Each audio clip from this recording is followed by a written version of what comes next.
Good afternoon. Good afternoon. We are here, and once again, it is our great pleasure to be in your reality.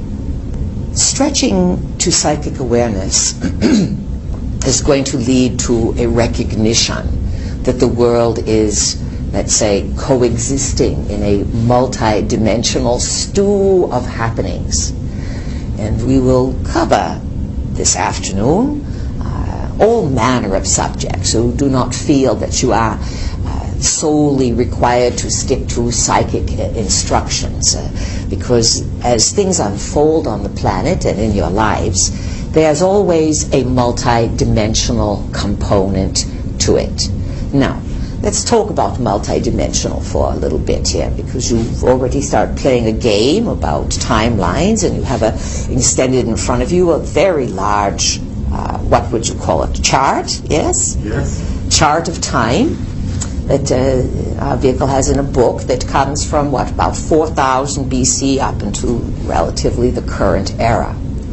And this long, how many feet is it, 15 feet map or chart, gives you just a little bit of a nudge in your consciousness to recognize these are just markers along the historical track of what you call time.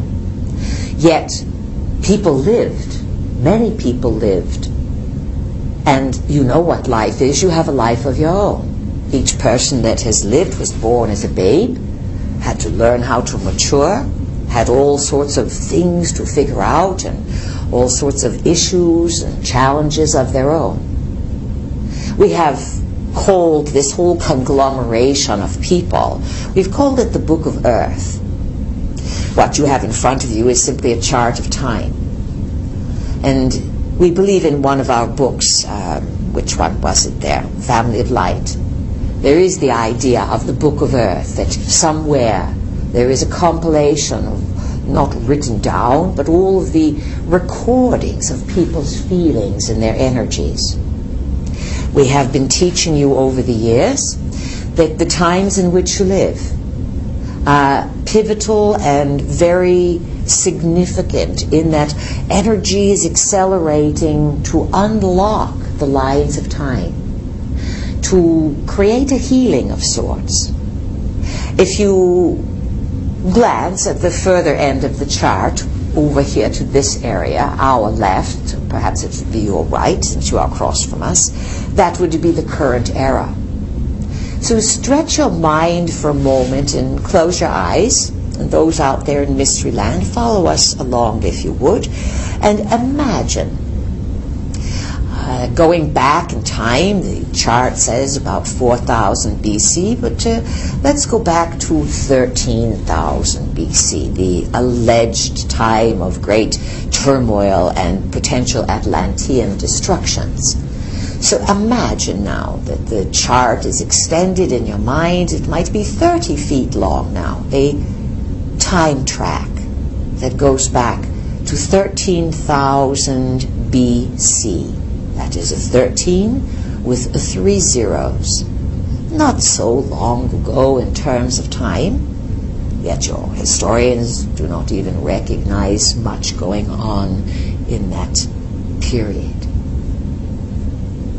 And imagine now, from 13,000 years ago to the present era, it would be about 15,000 years. Imagine in your mind a mass of people, and they are passing before you. Look at how they're dressed, what they are wearing. Perhaps one of them steps out of the crowd, or raises an arm to you, or shows you something. Imagine all of the people, all of their stories. Listen to what they want. What is their cry?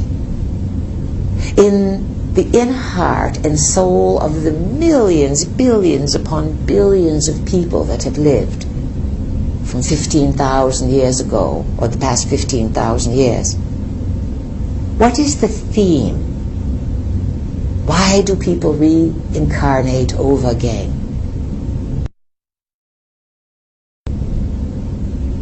Ask them. Ask the ones that are walking by you. Ask them what they are looking for. You may see giants, you may see dwarves. You may see men, women, children, dressed in every manner of clothes. So pull a few over, beckon to them. Tell them you are a timeline traveler and that you are interested in understanding why the masses keep coming back to Earth. What is the underlying reason? And once you can gather a few select stories, then turn to yourself and ask yourself, where am I in the parade of humanity? Why have I come here again and again? Now drop your consciousness down a little deeper. And in your mind's eye, your eyes are still closed, we want you to imagine that there is a stairwell. Narrow, but the steps are secure, and there is a balustrade. Put your hand on the banister and begin to descend the steps. They will spiral around. It is cool, dimly lit, but very clean. There are no unpleasant odors. There's just the feel and the sense of rock, solid rock. You are spiraling down deeper and deeper. Something beckons you to go further, to find the answer to why you and your story are seeking out information along the lines of time. When you reach the bottom, look around. There will be a niche in the wall. There are a few candles around. There is an old stone bench, ancient. Go up to the bench and sit down upon it and make a declaration that's clearly in your mind. The joint purpose of all of your lives will be manifested before you. And suddenly you may see a standing flame, sparking, coloring with a variety of hues. And stare at it for a while and allow it to merge with you. This can be a manifestation of a higher self. Allow yourself to relax even further. And this flame will, like the burning bush in the Bible, start to speak to you. It will tell you things. What you are here for. Where your greatest wounds are along the lines of time. The flame will come to you right in front of you now. Just brilliant in color, but no heat, no burning sensation. And it is as if two hands come before you and open. Look into the hands. And here you will see some of your greatest victories along the lines of time. Times of splendid happiness and joy. See if you can find the pattern. What is it that brought you joy again and again and again? Let the stories move smoothly. Now there'll be a little switch of energy. There will be a gray mist. And then suddenly the mist clears, as if wind is swirling it away. Let the mist clear. Now you will look into a place that holds great challenges for you from other lifetimes. Only one will you see. This one will be representative of what needs to be healed for you, your contribution to lifting the burden of pain along the lines of time.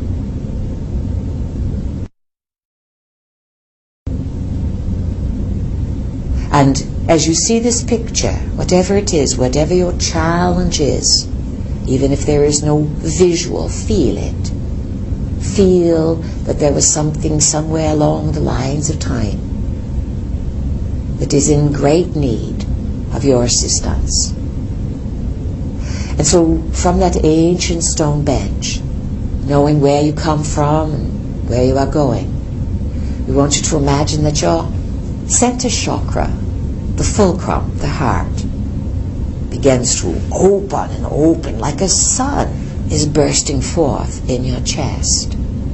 A brilliant, bright white light.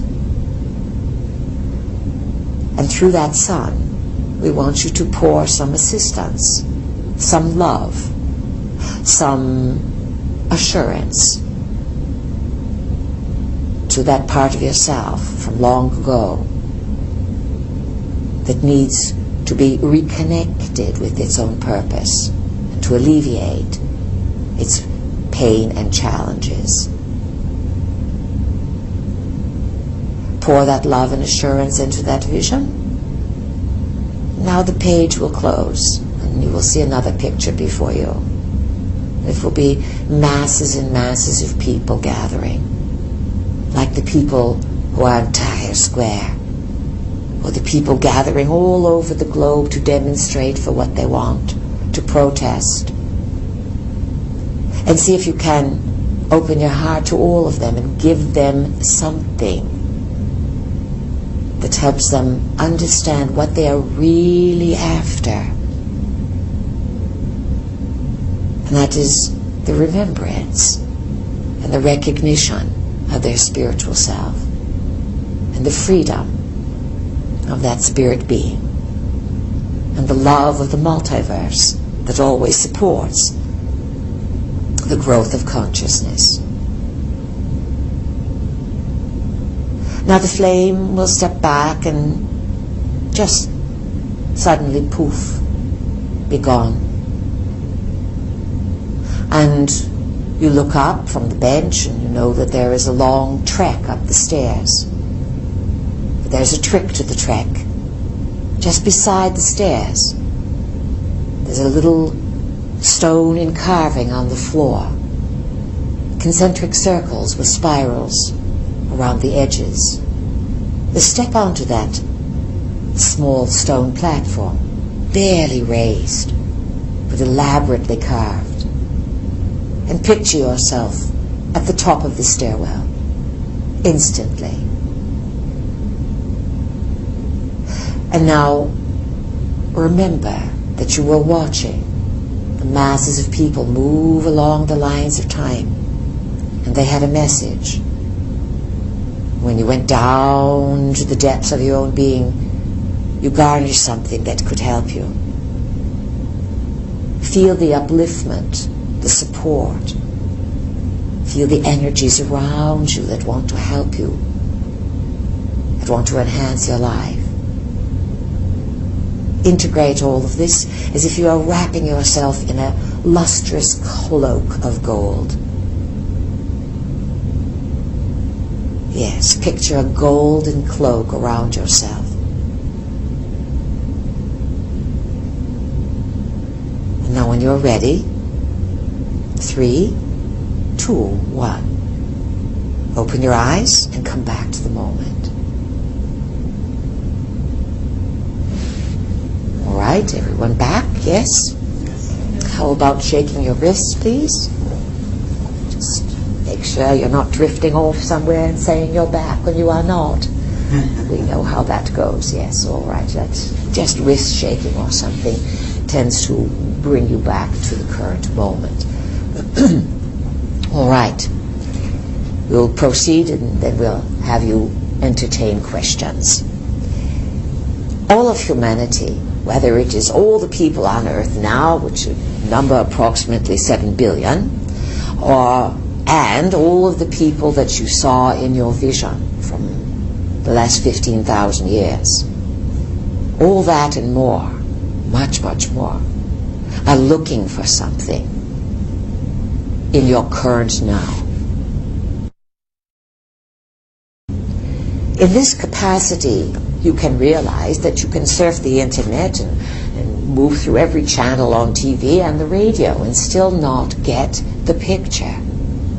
The picture is going to come to you by stretching your psychic awareness, by willingly looking inside yourself and allowing the multitude of consciousness to speak to you. The world is changing at an extraordinarily rapid rate. And if you think things have gone fast till now, it's really, really, really going to be extraordinary for the next 2 years. So many events from all these lines of time are looking to help, to hang out, to heal, to assist. It's a busy, busy place, your current now.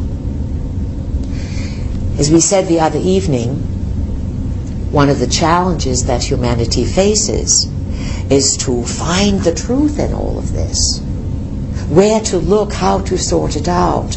And the conscious mind is being besieged by tsunamis of stimulation.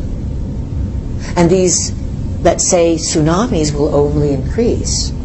Because as people cannot figure out what is occurring, it creates psychic turmoil. And this psychic turmoil tends to penetrate and to become almost palatable around the world. This is part and part of your own creation, your co-creation, to get in touch as a mass of people with the part of the self that has long been buried. For many people around the globe, the psychic self is not buried. It is part of their culture, so much a part of it that they take it for granted. But the challenge in today's world, as more events transpire, as more and more people want to find out on the internet and the electronic nets what's going on.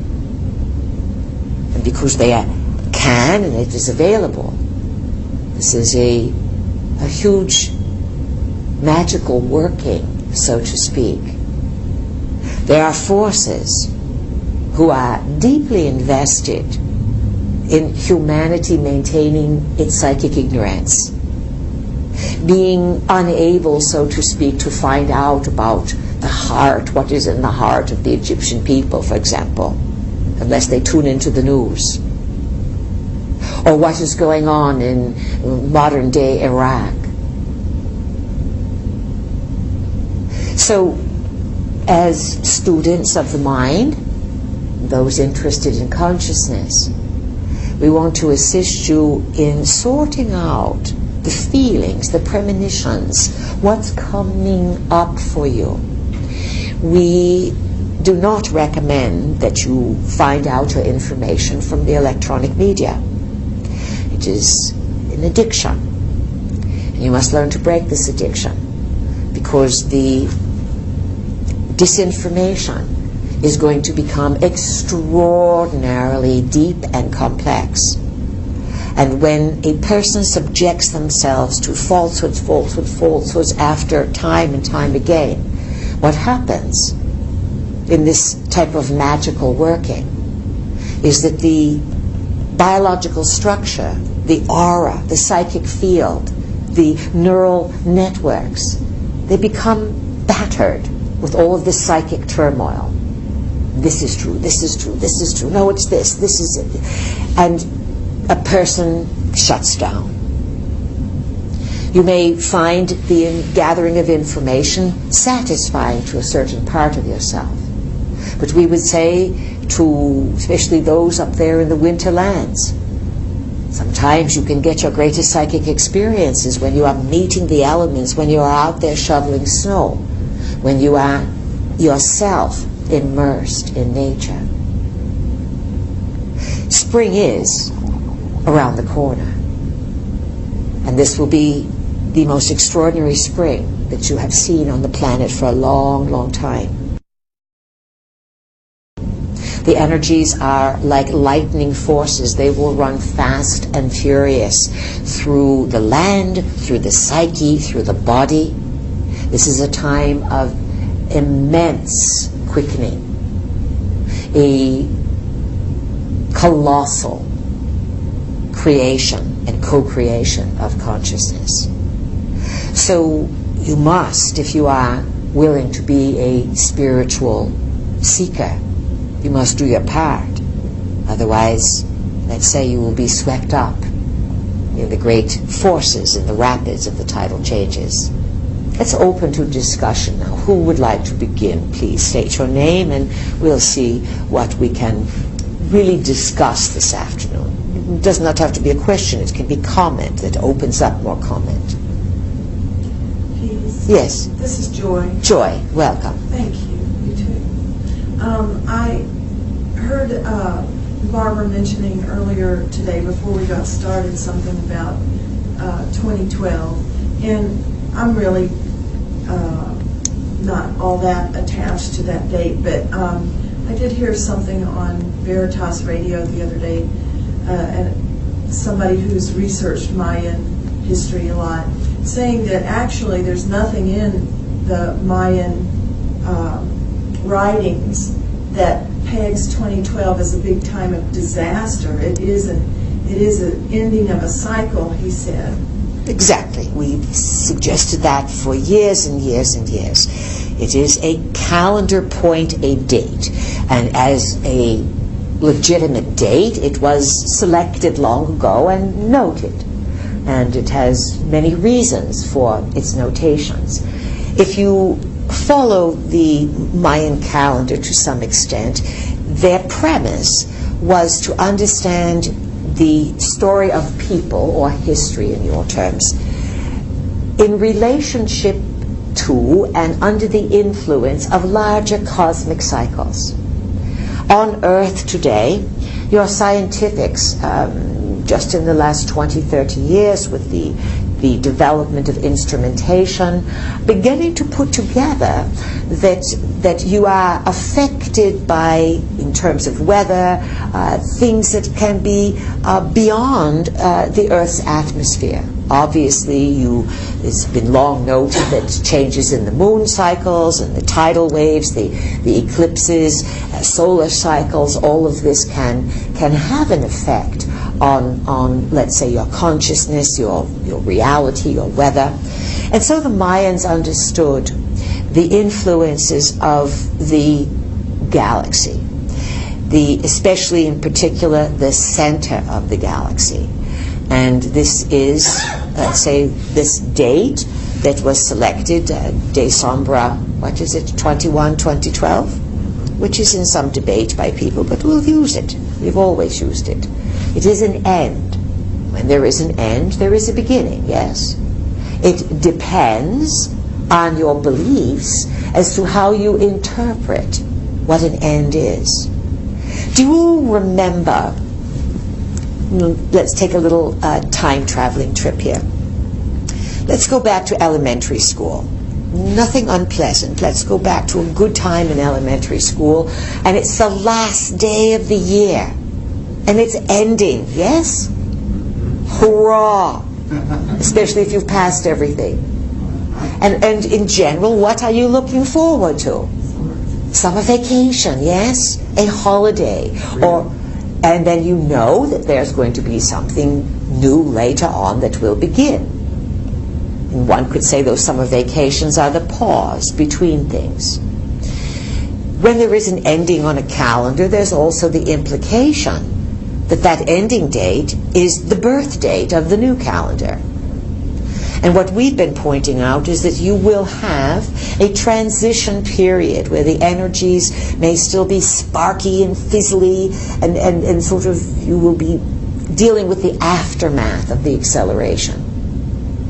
Because as the energy accelerates, everything you see on the planet and everything you experience in yourself, these are the determinations of how people and you are responding to the accelerated energy. Who else has a question or comment? Or Joy, do you want to say more? No, thank you. Who else? Well, this is George. Yes, George. Sitting here today looking at this big map or Chart of time, I was really drawn to this image, and then what kind of overlaid when we came out of spinning earlier today was this real rippling. It was like seeing time as this really fast moving, because it just come out of spinning.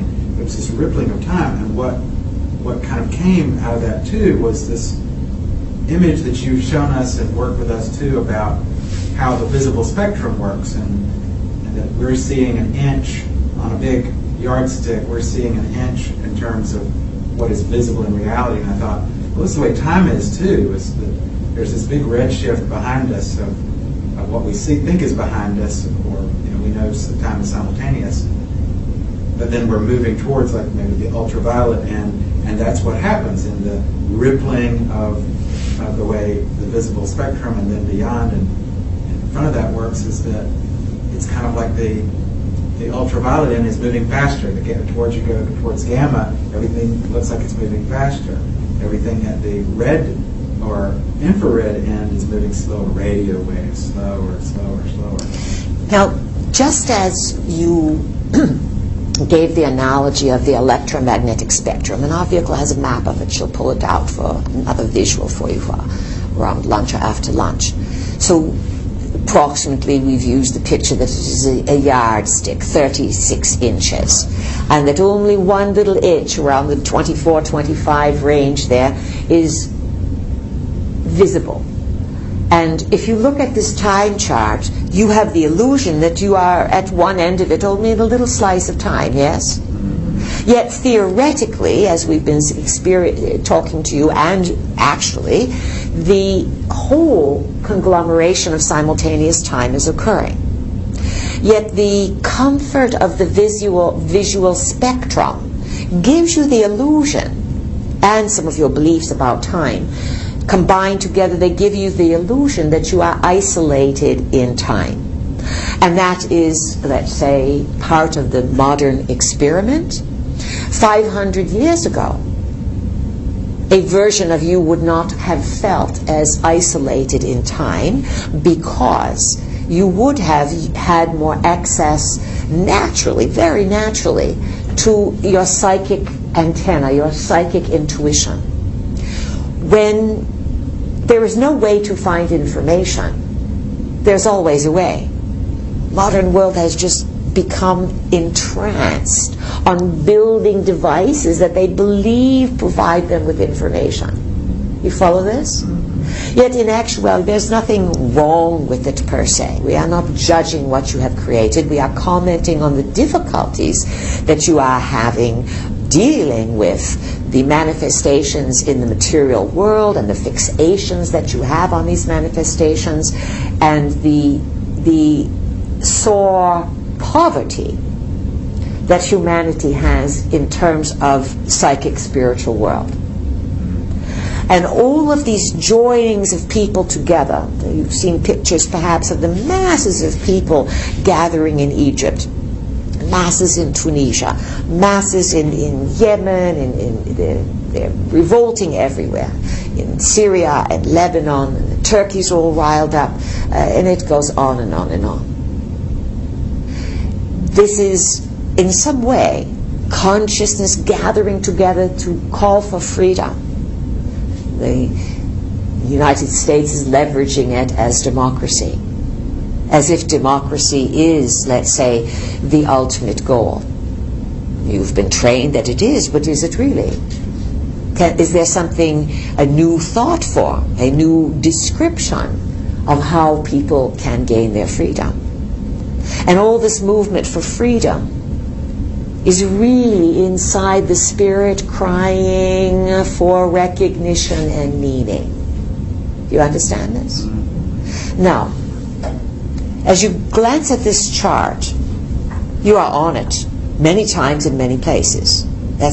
You could say this to any group of people. Because you keep coming into time again and again and again. Continue, George. So, and I was thinking about, again, the kind of accelerated phase that we're in now, and maybe it's that acceleration that on some level it does. It opens up the rest of time. It's like right now it seems like when you get so over-focused on the moment or what's on the internet or whatever, that it seems like it's keeping you right in the now, right in this moment. What's the next thing that's going to happen? But ultimately, it's kind of like it opens you up to a wider expanse of time. That's what it seems like it's doing. But again, it takes being grounded. It takes being aware that these other times are going on. Do you follow? For many people, the focus is becoming so narrow and so fine, they are becoming obsessed on certain details, rather than stepping back and recognizing what else is going on. Now, let's go back to Egypt for a moment. There have been so many upheavals throughout time in Egypt, so many invasions, so many dynasties and all the different invaders and rulers, and the conglomeration is very, very large. In terms of your planet, those pyramids, the Great Pyramid and some of the others, they stand out as being more than unique, yes? Yeah. If an area on your planet or an area in your personal lives something stands out as being unique, then obviously it is a pivotal point around which events move. Many people have spent all kinds of speculation about the Great Pyramid. What do you know about the Great Pyramid, any of you? What have you heard about it? What do you think it is? Krista. That what they thought were air shafts actually aligned with certain stars. Right. So a lot of the ancient sites are aligned with certain galaxies. All right. The sites are aligned with stars and galaxies. Constellations, yes. Yes, but some of them may indeed have been also. There's behind those constellations, there's all kinds of galaxies out there. So it was a little bit of a double entendre there. Who else? Steve, what do you know about the Great Pyramid? What do you think it is, or what have you heard it is? I've heard that it actually balances the Earth's rotation. Balances the Earth's rotation? Keeps it from wobbling. All right. Who else? Rich, what do you know about the Great Pyramid? I've heard that it was used as an initiation chamber. Initiation chamber, very good. Much more ancient than the Egyptologists have credited. Absolutely, and we ourselves have used it on a dozen occasions as an initiation chamber. The resonation is quite profound. Joy, what do you know about the Great Pyramid? Well, I've heard that it was built through the use of harmonic frequencies. Right. Who else is here? Zuma. Well, I studied that they've been great. Louder, please. I studied that the great pharaohs been buried there, and every new pharaoh came and they replaced the existed one.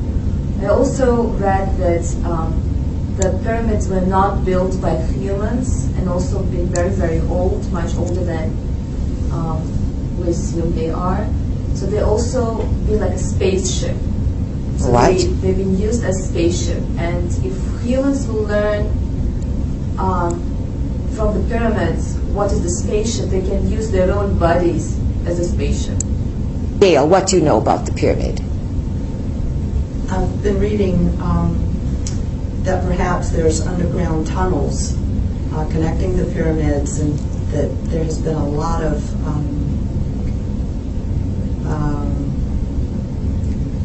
cover-up on secret excavations. Yes, because there's so much hidden. Very good, Gail. There has long been an entire complex all over the Giza Plateau of marvels, tunnels, initiation chambers that run very, very deep, some of them many, many layers into the ground. Now, we just wanted to, did we talk to everyone about the pyramid? Well, this is George. George, yes. I had the very first time back in the late 80s when I had my very first regression. That was one of the first places I went to in the regression. Was the Great Pyramid. Was the Great Pyramids. And so my experiential journey there that I still visually saw in this regression was when I climbed the top. When I got to the top of the pyramid, visually at first there was nothing there. And then as I sat there, like Rich was saying, I had an initiation at the very top because what appeared was not an eye, as it's often depicted. Did you see the flame? But yes, it was a flame and literally an orb. It was an orb of light that I moved into there. And so that period, once I had that experience, it was everything out of that. So many things opened. My journey with astrology, all the way I found peace, all these things kind of opened up after I had that experience of actually being in that place with the flame and the light and the orb. Excellent. Pyramid does relate to the fire within. And all of your contributions or your knowings about the pyramid are little facets about it, and they all have a ring of truth to them.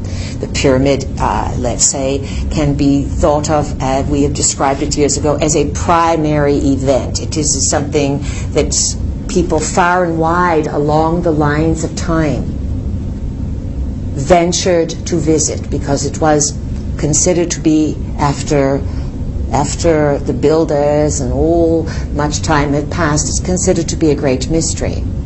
It is, let's say, some call it the Giza power plant, the energy device. Others have called it a library. They've learned to find codes within the building structure. Let's say it is a harmonic chamber. It is a time capsule chamber. It embodies many, many things. And there are pyramids built on other planets, not just in your solar system as they've spotted them on Mars, but in the multiverse. It is a pattern. It is a objectification of energy. It is a marker, a signature that says, we, pyramid builders, were here.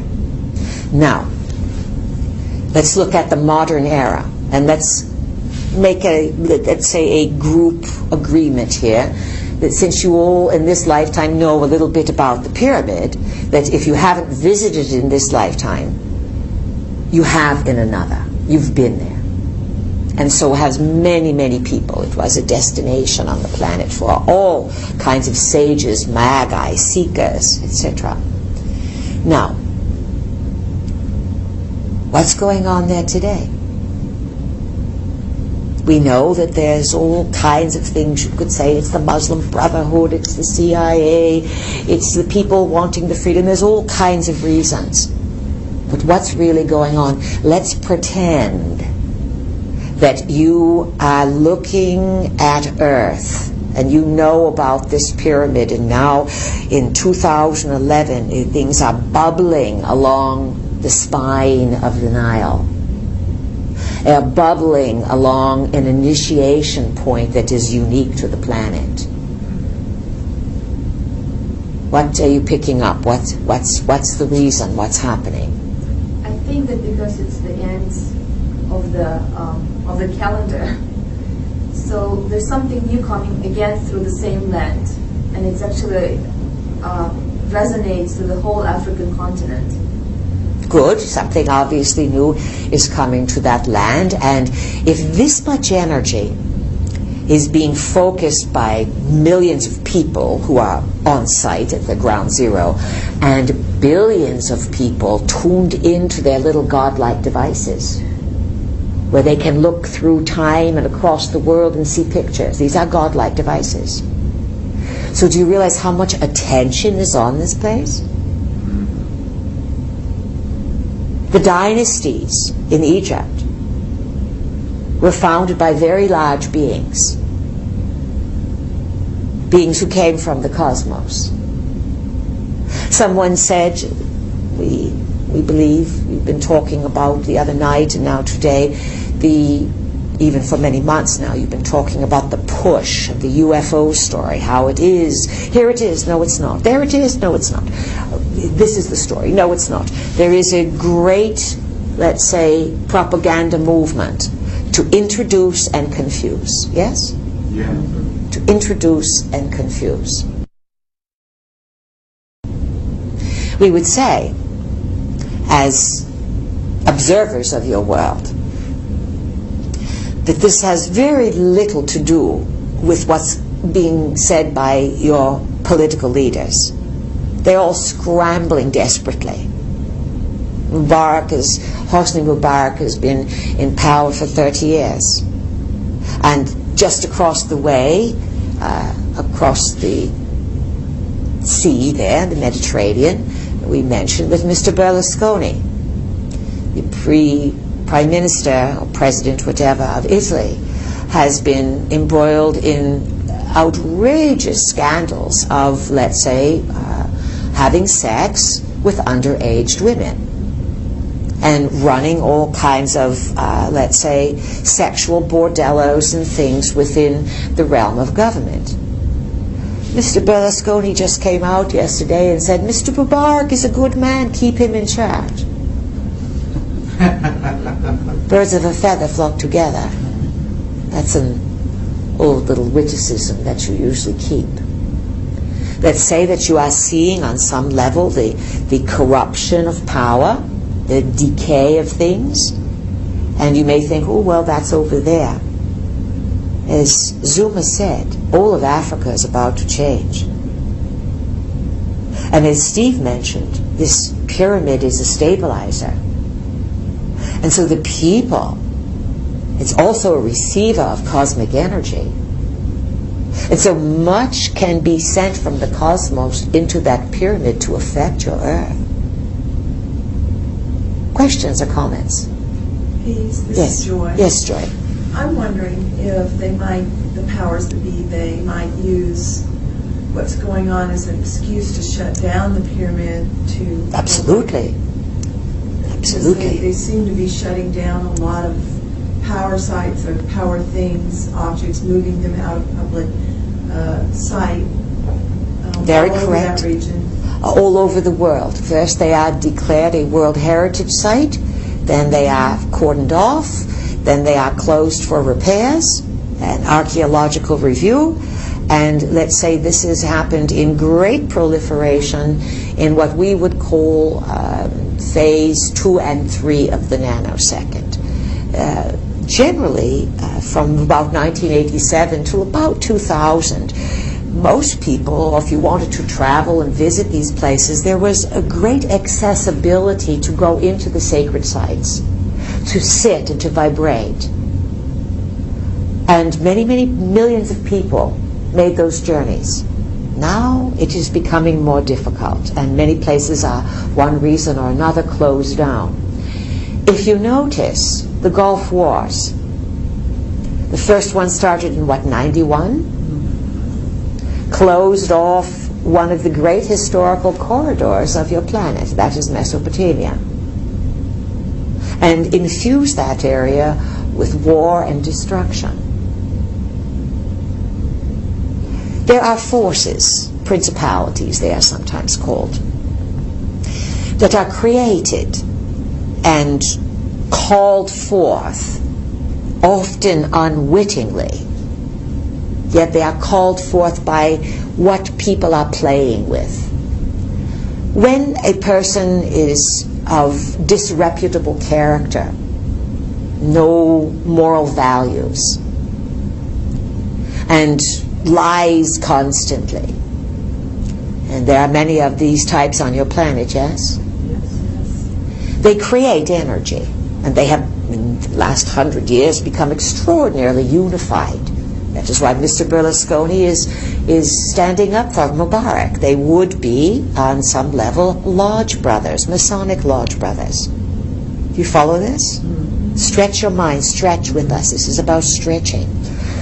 and getting not the details of the now, but the bigger picture in time, the karma of the time, the karma of perhaps from 13,000 BC, and even reaching further back and that in time. The pyramids are much older than that. Yeah. Questions, comments? Can you explain a little bit about, this is Gail. Yes, Gail. Can you explain a little bit about power and how that plays into the principalities? Well, sometimes principalities are thought of as like the Lucifer's domain or something. We don't necessarily mean to imply that. There are leagues of beings. Use that term, principalities, just as there are leagues of nations, countries, and organizations within these things. And in the non-physical world or other dimensions, in multidimensionality, things are drawn and clustered according to the news of the day. You, Gail, every day wake up with a feeling, and that's your news of the day. Each of you do this. You bring to life outside you based on what is inside. Today, the world has been challenged in the time of the nanosecond, 1987 through 2012, or as Joy pointed out, that ending of this calendar. The semester's going to end. The year's going to end. Whatever you want to call it. It's finished. It will be over in those terms. So there is a great scrambling of all kinds of forces coming to your world to be here for this ending, which will determine the new beginning. Yes? Now, if back in 5th grade you got all Fs, you might have been relieved that school was over, but not for the same reason as the people who passed everything. Do you understand? Might be that you mucked up, or perhaps you were put to school too early, or perhaps there were problems at home, no one was there to help you learn, and perhaps you were, let's say, 7 years old, a time that lots of times people go through a struggle. And so summer would be just a small reprieve. You may have to go back to summer school, or starting in the fall, you may have to start all over again. You understand the analogy? Yes. So, all these forces know this. And many people on the political level, you would be astounded how metaphysically savvy they are. They have researchers, they have books, they look at this stuff. These people are steeply immersed in the occult knowledge of the planet, which means hidden knowledge. Some of them are dark occult practitioners, and so they call in these forces of negativity to augment themselves with their own power to run the world, to be a dictator for 30 years, to be a president or a prime minister who indulges and defends the right to a pornographic life. This is all the tests that your planet is facing.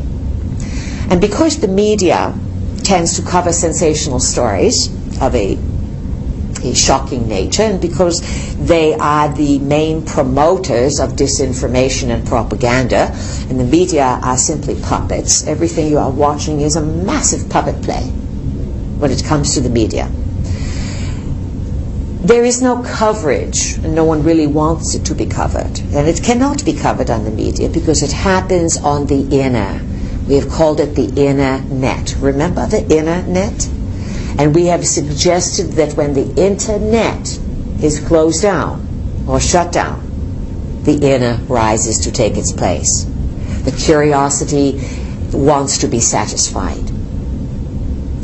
So you are watching these power plays, and we are attempting to see if you can come up with some memory from yourselves of what you knew about the mystery schools of Egypt, so that you can psychically see where these probabilities around Egypt are leading to. Because we would say to you, because the Great Pyramid is literally a primary event in time, when millions of people start dancing around that area and shouting for something, this is going to have a worldwide effect, not just Africa.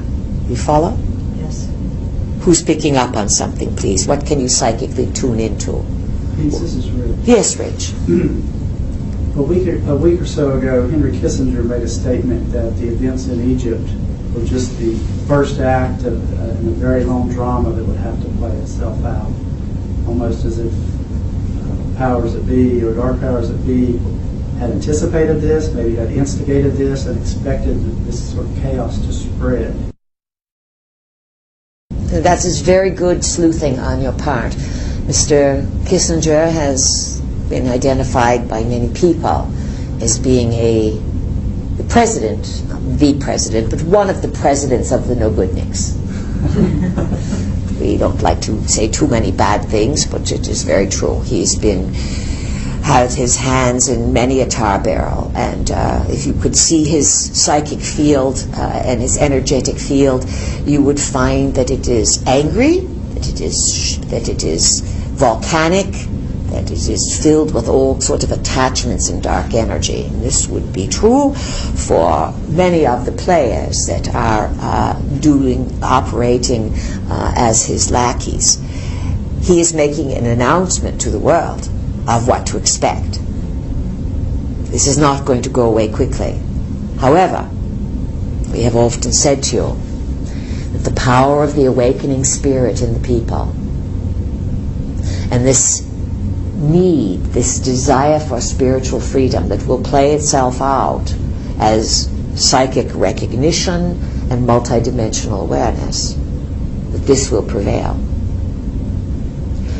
How people will maintain their stability in this is another matter. This is why our work with you is to keep you mowing those lawns, shoveling the snow, balancing the checkbook, cooking supper, rocking, eating, enjoying life, being basically human. Because you are not going to throw out or leave your humanity. You are here as human. And the times, from our point of view, the acceleration of energy is about rearranging your genetic structures, activating things on a subatomic level, a cellular level, an electrical field energy. And people sometimes mistakenly think that this quickening and the glories of it are going to simply be bestowed on you, as if the Holy Ghost came down and it was Pentecost and a little dove landed on your heads. This is rather ideal and simplistic. Do you follow? Mm-hmm. You all know very well that the greatest rewards that you get in life result from usually the work that you have done. Yes? Yes. Yes. There is the investment of the work. And granted, these energies that are affecting the planet and this quickening that will create, we see in the next 2 years, almost, not quite 2 years, but even so 2 years, there will be these bursts of acceleration, these punctuation points that may look as if they are about one thing, but they are really about another. They're really about something so more. And the dog and pony show of arresting certain people in Egypt, reporters and things of this nature, this is all prearranged. This is all to get the people all riled up. This is, you are watching a global puppet play, an orchestration of a mystery play that when you are playing with millions of people, you can expect the unexpected. You cannot control it. So where will this go? Certainly the global elite have set these events into motion to inflame North Africa, the Middle East, also to allow them to have the pyramid closed down and many other sites closed down. Tourism is at a standstill in Egypt and may continue to be that way for many years. What's going on? Yes. This is George. When you did the energy exercise where you took us down into the chamber and we saw the flame and then we saw the gray mist and then you had us look at the wall and there was a indentation of the wall and so forth. When I was going down in there, one of the things I saw just above the place that was indented into the wall was a hieroglyph. It was like an Egyptian hieroglyph. And it was basically the two wavy lines, which looked just like the sign of Aquarius, the two wavy lines. And so, and I just recalled a story that I'd read about where that hieroglyph, yes, it was related to water, but the kind of mystery behind that was that these two wavy lines were actually two serpents, two snakes. And these were the snakes that the pharaohs would have their magicians use to get the truth out of people, to bring people forward. So it's kind of like, and this is what happens when you instigate, you kind of bring everybody forward. You kind of feel the people, you can maybe control the people, but it's kind of like you're attempting to get at what's really there, what's that. So, and Aquarius is all about freedom too, people liberating themselves. So it seems like the pharaohs used the serpents to wake people up or to get the truth for their own purposes, but again, it still wakes people up and gets to the truth anyway, and it can undermine them even. Let's spin off on this a little bit. The serpent is also a symbol for your DNA. Right, exactly. And the serpent is the symbol of wisdom. It was the old serpent in the garden who enticed Adam and Eve, the beginning of this particular chart here, to throw off their inhibitions. And talking serpent said, take a bite of this apple. A voice appeared from the sky and said, what do you think you're doing here? It's a bit of a fantasy stretch, do you understand? If you're telling people this is part of the religion that you believe in, all right? The serpent talks to these people and says, bite, and then they are kicked out of the garden. Again, allegorical, symbolic of stories of, in your terms, if someone told you this story today, you might think that they escaped from some compound where genetic engineering was taking place, yes? And that would not be far from the truth from long ago. The genetic weaving of your planet, visitors coming in all across the lines of time, has always been going on. It's not anything new. It is the isolation of the moment, especially now, that prevents you from seeing these things. Let's go back to the pharaohs for a moment. You cannot put them all in one category. There have been pharaohs who truly cared for the land. They were high magi, high magicians of power. They worked to keep the land in balance, to respect the flow of the Nile, and to understand the power that they were emulating and dealing with. But for a long, long time, people who move into power then get corrupted because the power takes them over. We have suggested to you, no matter who you are and where you are, you cannot run from power. You're always going to have to learn how to manage power in one capacity or another. In terms of Aquarian and pharaohs and water vibrations and DNA and serpents and all of this, this is one could say this is a manifestation of people coming out of the darkness, attempting to awaken themselves amongst a carnival of players that want to make sure that no one stays too clear. On the highest level, it is about spiritual achievement. It is about the Egyptian people laying down some of their very basic beliefs. And they are very psychic people. And they are very heartfelt people. They are, in large respect, trapped in time. Do you recognize how many people live in Cairo? The masses that have gathered around that area, how many millions?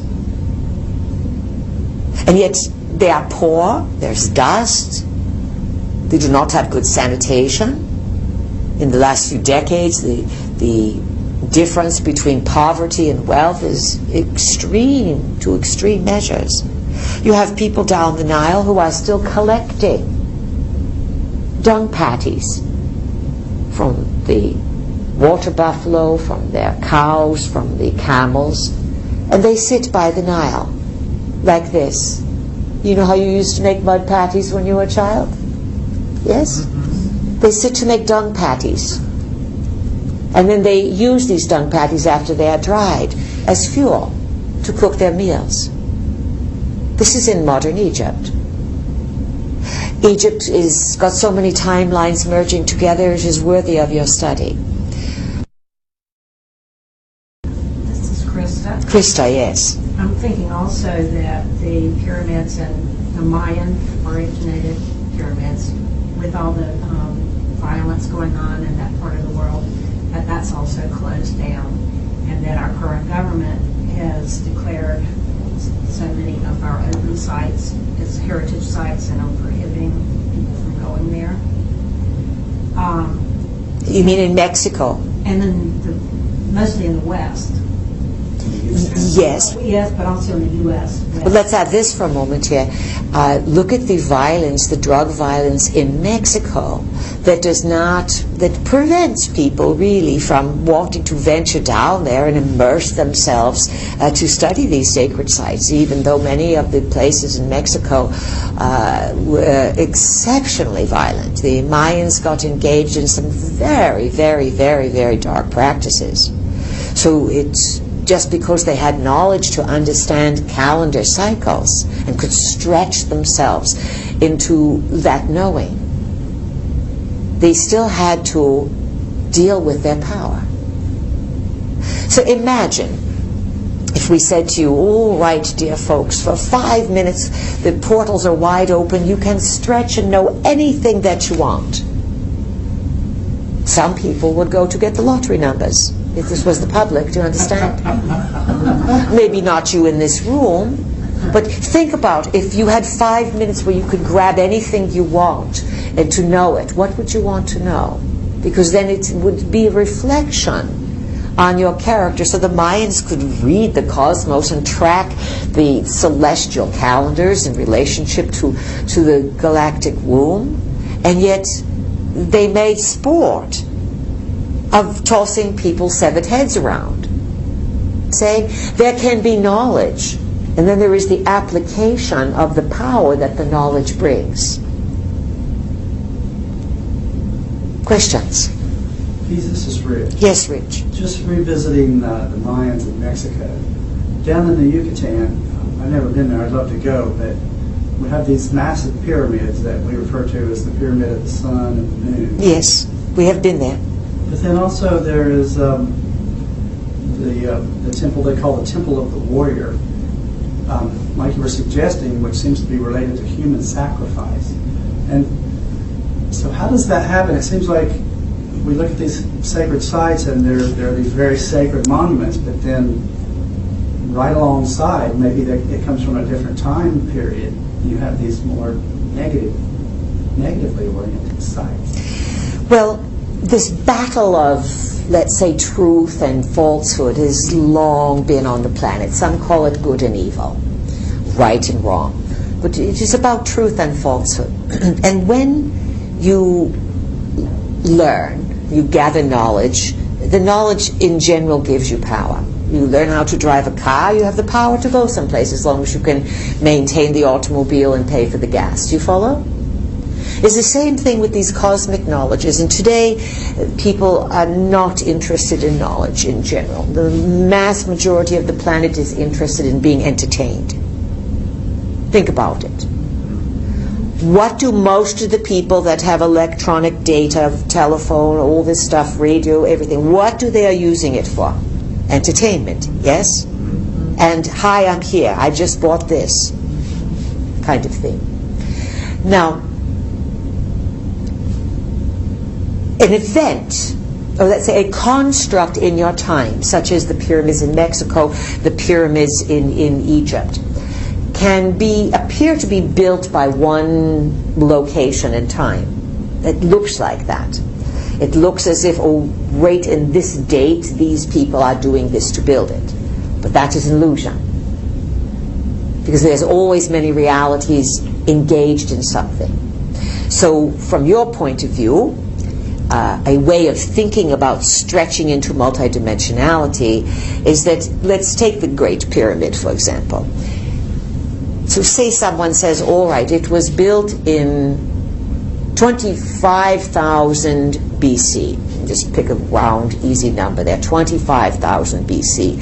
Our data goes back and it says, yes, here in this time, these people gather together and do this.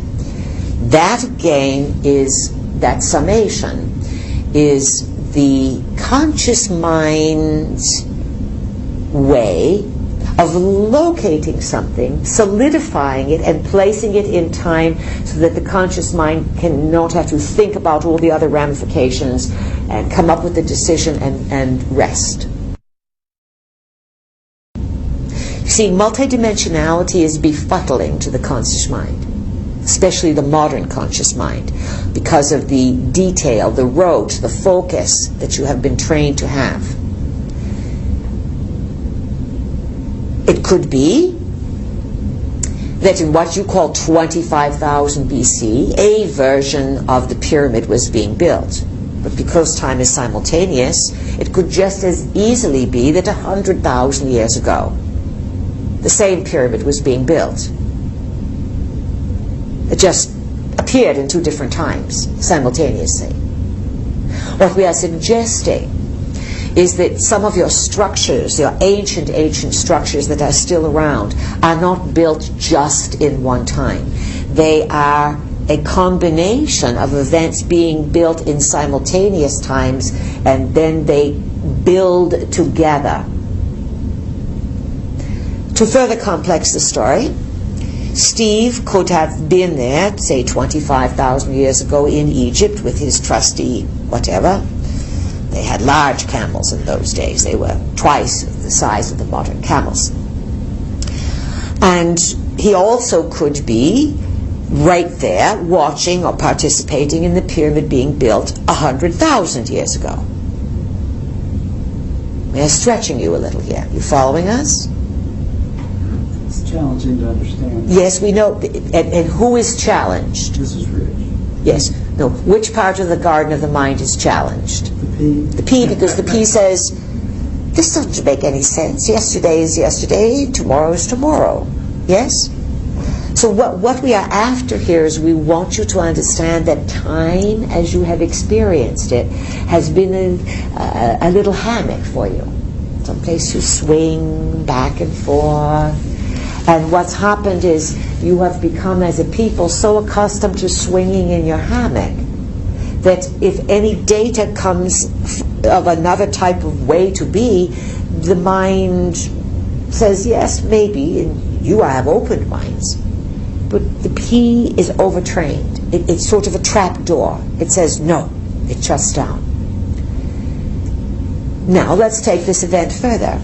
If the pyramid could have been built, in theory, at two different points in time that then merged, because all time is simultaneous. So we are saying that it's not just did it get built as you would build a house and think, I am the only person building my house. Obviously, there are other uprisings and masses of people around that pyramid area just as there are today. Which times do they come from? Anyone? Anyone getting a little glimmer? A little flicker? A little spark? A glow? From nowadays? Say it again, please. From the present time?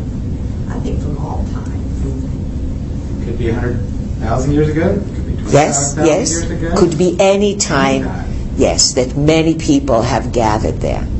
So what does that imply? Would those people gathering there, let's say 12,000 years ago, they would be not dealing with Mubarak necessarily, would they? No. And a mediated world. They could be gathering for what? A new pharaoh? The death of a pharaoh? The lighting the flame of the pyramid, drawing them there to lift up their consciousness. They could be gathering in terms of large celestial cycles, things happening in the heavens, drawing them there. Are all the people gathering there in human form? Today, you are saying? Yes. Well, there would be each of those persons that are gathering there as humanity also has all their timelines. They've all lived many lives. You follow? Mm-hmm. Many of them, because Egypt is a bit traditional in its people. People have been sort of there a long time, incarnating over and over again. We don't mean to overly focus on Egypt per se as being supremely important above other things, but it works now as an excellent example for the planet. So there would be, even in this current time, were you to go there, the psychic turmoil is palatable. It is so massive. And the people there are thinking they are in there now, but all these other nows are coming around. How is it going to be translated then when this starts occurring in the US of A? It's one thing to read about it. People in the streets a few years ago, Europe, France, more than that, they were out for petrol, England, they're all marching here and there. What's it going to be like in the States? And what will you think it's about? That's the bigger... When the images come before you, we have emphasized to you the power of pictures, that images, inner images or images that are controlled by the media, these images tend to implant ideas and to a certain extent get you on a certain tunnel, as if you were in a mine inside the earth and you were a miner. They get you on a certain tunnel, those pictures, and you get literally tunnel vision. You cannot see beyond those pictures. Now, to translate this to the United States, remember that when it happens in your country, and indeed it shall, and where will you imagine that all these people are going to gather? Washington, D.C. Where do you have the obelisk emanating Egypt? Yes? Where have the old mysteries moved from northern Africa around the Mediterranean, across the sea, and landed there with your Columbia, the goddess Columbia? That is why it is called District of Columbia. So as all those people gather there, eventually, many times, and they will refuse, as they do in Egypt, to go away. They will stay. Let's do the imagining now, and we'll see where you can take this on your afternoon musings. Close your eyes quickly and picture yourself in Egypt in ancient times. And we will not specifically point a date, let us just say ancient times from your memories. Look down at your feet. You will see that they are either bare or you have some sort of sandal on. Because the temperature is very warm in general in Egypt most of the year, you more than likely will be dressed. You are attending a massive festival of initiation, a massive celebration in Egypt. And people from all corners of that part of the world are joining together to come to Cairo. There is good humor. There is excitement. There is the overall feeling that there is going to be a gift from on high, from the pharaonic realms to the people. So this is a sacred ceremony. Look around and feel what is there.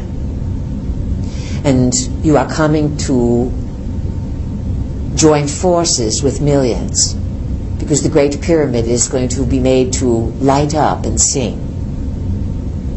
Not in some sort of modern electronic light show, but that the glow comes from within, and the pyramid vibrates.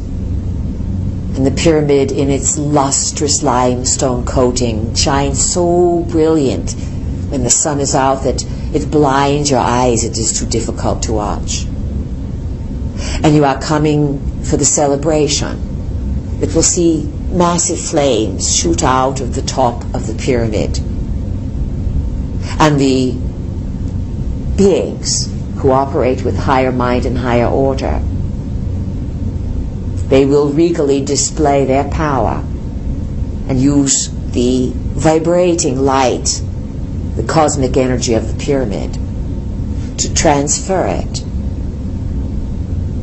to fertilize the minds of all the people. The flooding of the Nile fertilized the land, and for that wise leaders chose that area. But to be the truly wise leader,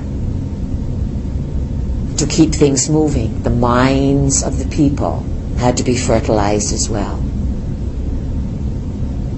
And so just sit with that for a moment, the resonation, the power of that brilliant white pyramid, like it was breathing, moving, vibrating like a living creature. It could be seen from far and wide, and the flame shot out of the top, and all people felt this vibration, a humming inside. The third eye was getting warm and opening, and the body felt regenerated. See if you can remember that type of sacredness someplace in your memories. In order to come back to the moment, if you would please. So, any further questions or comments before it is lunchtime? Anyone? Please, this is George. Yes, Just George. one little image that came when you were sharing that with us is that the word was to fertilize the consciousness of the people. And that was something that I had read somewhere a long time ago, wasn't that there would be events that would happen at the pyramids, that it was like a conductor of energy, and it would not only support the people there, but it would also the land, the nature, the environment, Yes. the crops, everything was also still directed back towards those pyramids. And you know, Egypt has been a playground for plagues and famines and all sorts of games of the gods, and staffs turning into serpents, and Pharaoh warring with this and that. It's a high magical land. But let's say this, carry this image with you, is that the initiation that we asked you to remember, initiation not inside but all outside along the land to fertilize the minds of the people. We ask you to remember that in simultaneous time, some pharaoh, maybe more, is still conducting that initiation to fertilize the minds of its people right now. So when you look at Egypt and you look at the news, remember that story. Because if you can move your stories around and see many different ways of what is occurring, that is stretching yourself into psychic awareness and exploring the multidimensional opportunities of existence. Good afternoon again. Good afternoon. So, you are stretching, yes? This is good. This is good. You know, if the body is too sedentary, or if someone has been ill and they can't move around, what happens? Everything contracts, yes? And then you have to do some sort of physical therapy, exercise, stretching to get fluid. And if you recall, our vehicle was, pardon us, demonstrating to you in this morning and afternoon ways in which you can become fluid with the body. You were practicing earlier with moving your hands in some various Qigong exercises. And if you look at what you were doing, it was about being fluid, yet still maintaining your structure. Wanting to be fluid when you can, but not being some loose fluid all the time. Take that and cut and paste it onto the lines of time. In order to understand multidimensionality and the significance of simultaneous events especially events that are primary or that happen at a primary location. These are coalescings of reality, each one affecting the other, each one an outpicturing. As we mentioned before your lunchtime, we were using the example of Egypt because it is familiar to you. You have all been there or lived there on the lines of time, and it is big in the news today, and it is not going away. How could something happening at the pyramids really go away? It may seep underground and crawl under the Red Sea and erupt someplace else, but this is some pretty potent energies that are being coalesced together from, as we said, many different spokes of reality. No one person, government, or organization is running the show. In today's world, there is no Pharaoh. Do you follow? But you remember the exercise that we took you upon, yes? Pharaoh. And Pharaoh's job was to fertilize the mind. And so on some level, you are in Egypt still. And if you can picture something occurring through an energy exercise and imagining, then if it is true energy, and it is energy with good intention, then it sends out its reverberations.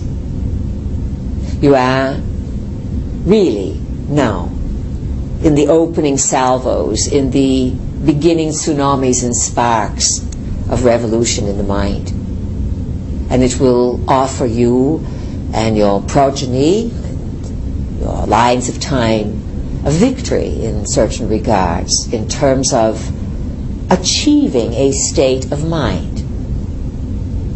You can imagine that you have had ancestors, perhaps, or current family members, and they plod along doing the same old thing, and if something comes along to disrupt them, sometimes they deal with it well and may go back to do the same old thing.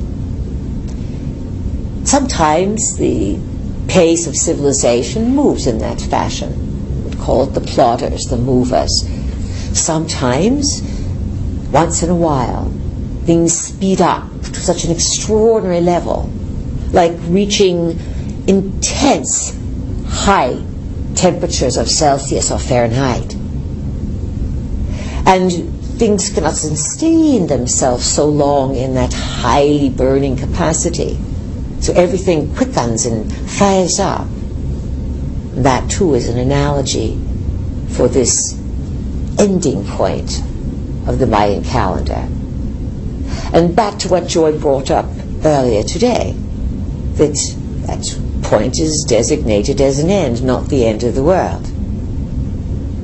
And yet everyone will project onto it the deepest stories of their own psyche that were affiliated with endings. Because you see, not only do you remember finishing one of your grade school days and racing outside to know you could go to the pond or strap on your skates or wherever you were going. There are so many endings of cycles that are also cosmically aligned during these years. Can you pinpoint a date and a time? Hardly, because time is your own invention. Time is your hammock, your container, the place from which you view reality. It is not reality. Just as the hammock is not reality all by itself, but it allows you to experience a creation that was made in reality and that brings you a perspective. Humanity's cradle or hammock is being so discombobulated and rocked now. Rocked into the awakening of all these convergence of events. The other evening, our vehicle mentioned to you, those of you who were here, that recently scientifics are bold enough to get out and make pronouncements to say that the latest discoveries are that you live in a multiverse. a hidden and magnificent, multifaceted complexities of reality. This is good news. Would you agree? Yes. This is, in fact, stunning pronouncements. This is more than quantum theory. This is recognition of, let's say, compiling this and coming to the conclusion that nothing that the logical mind thought was actually is. This multiverse is about all parallel and probable worlds happening at once, happening so quickly and so fast they are based on decision.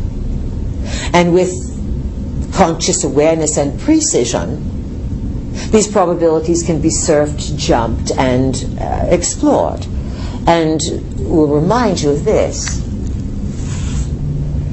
The naming by science of the recognition of the multiverse is not new in and of itself, because you are multidimensional all the time, to one degree or another. Just because modern humanity has lost its ability to willingly surf the timelines or to pick up multidimensional information does not remove the essence of your multidimensionality.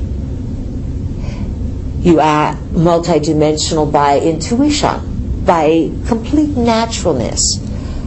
The transport or the mode of transport or the foods, the tasks, the interests in one life can literally be occurring in another setting at the same moment in your terms of development. Yet each one can be so immersed in their own slice of the visible spectrum and experience of reality that they are inured of the other, let's say, influences, yet those influences reign. Today, the energies are catapulting the human mind. And the human mind and the human spirit has agreed to set up and participate in a grand drama to break out of the trance of linear time, fear, and all sorts of limitations. This agreement happens on a soul level, and it is occurring on the version of Earth that you are incarnated upon in this apparent slice of time that you call the 21st century. So it's not unnatural what is occurring. You are seeing a natural unfoldment, and we want to encourage it along within you. All right? So let's engage in some questions, please. Who has something they want to ponder or comment upon or share? What did you think of the game that you played? The timeline ticket game?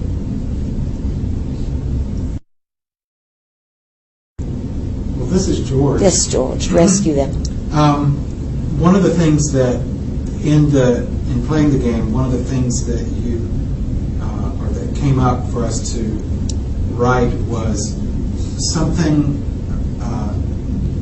Forewarning? It could be a forewarning, but it was like a lesson too. Remember this lesson, and do this, yes. Do this thing, and with the implication of or else. Exactly, and the implication I could share, but now was that give me the roses. Give and share the roses while you live. The roses being love while you're alive, give while you're alive, share while you're alive, because life is sweet and short. So that was always said in my family. My grandparents said it, my mother said it, and it got me to thinking about the onion and how, that was one part of the conscious mind, that the conscious mind, the P, would stop and really listen when the parents, the grandparents, or relatives would tell stories and say their truisms. We'd always go back to stories. Now, we still tell stories, but it seemed to be that my family generationally was always going, and then oral traditions in different countries and all around the world, that onion was stimulated a lot. Yes, and we would say that it was in all sorts of families, extended families, and groups that for a while now gathered in their own, let's say, ethnic familiarity. And remember, looking at time, not only do you see these eras pass by along this chart, but also in time there are generations. So if 4 generations, in your terms, are living at once, and let's use 25 years generously for a generation, or is 20 better? 20? All right. Let's use about 20 years. That's almost the first Saturn square, the second.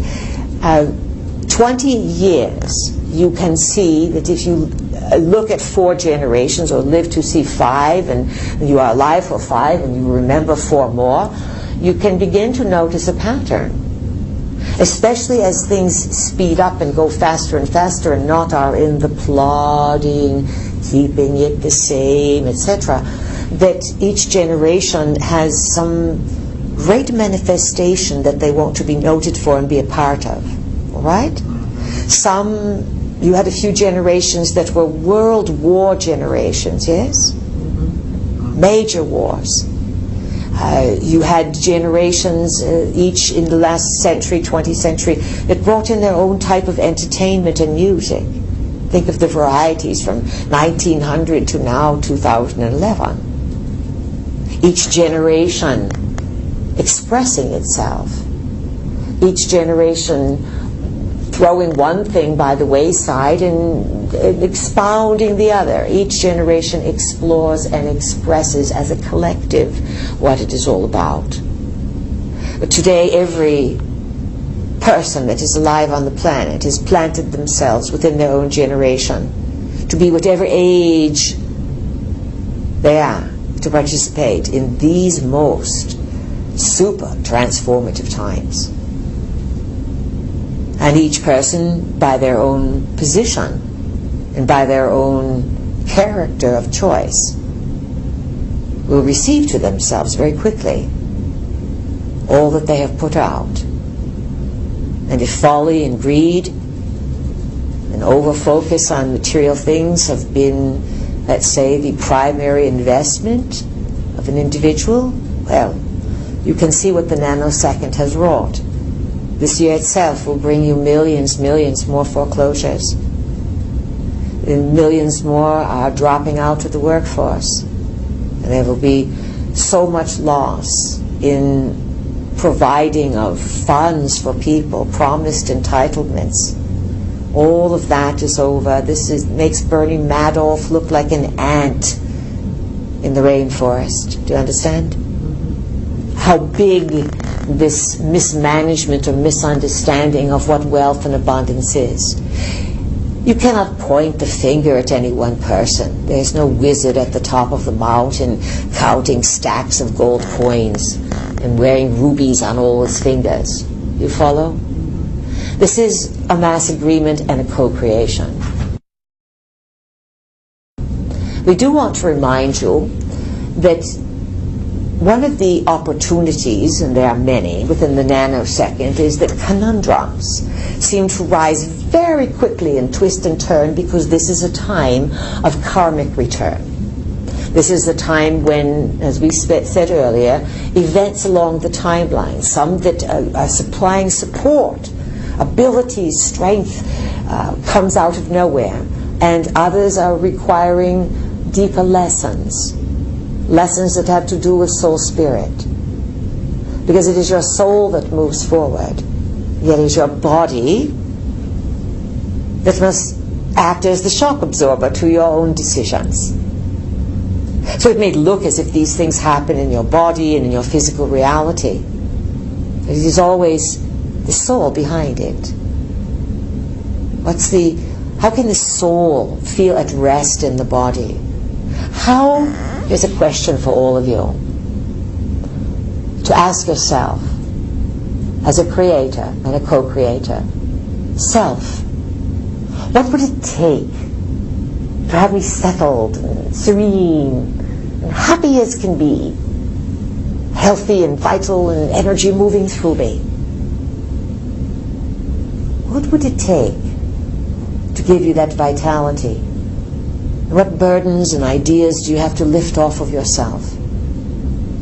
Sometimes when the house is being foreclosed upon, the job is lost, automobiles are disappearing, or whatever the story is, that's the outside world. But many people have found that there is a humbling to the mismanagement of energy. And yet if one recognizes there's a lesson in this and says, I will never do this again.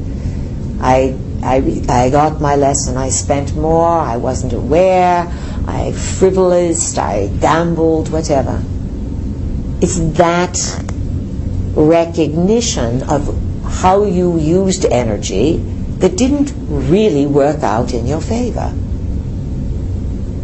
Some people can be extremely abusive with energy and still convince themselves that things are working out in their favor, such as a dictator or some tyrant, behind-the-scenes person that's living in great luxury and wealth, and so what if a whole bunch of people's lives are being disturbed as long as his life is fine, the cars are in the garage, the helicopter's out back, etc.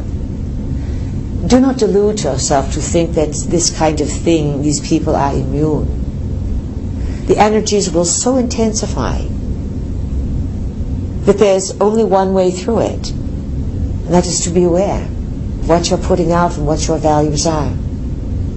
Reality is like a supercharged magnet now, and the fillings and fibers are shuffling around to cluster with something that resonates with them. The theme of the day is to resonate with your own freedom, to free yourself from your own tyrannies of the mind, to unburden yourself, yet to be practical, and to use the energy that is being now open to you, this high opportunity of innovation and creativity in the midst of many things crumbling and being destroyed. Who has a question? Pete, this is Rich. Yes, Rich. When I consider world history, it seems like the predominant event is just one terrible war after another. And it seems like there would be so much bad karma that maybe we could never collectively see our way out of it or through it. That is a belief. And so think about that belief. There's so much bad karma that maybe we could never work ourselves through it. That's just an idea. And you could easily say, there's so much bad karma. Perhaps that is why there's so much happening today, so that it all comes down together, so we do pop through this.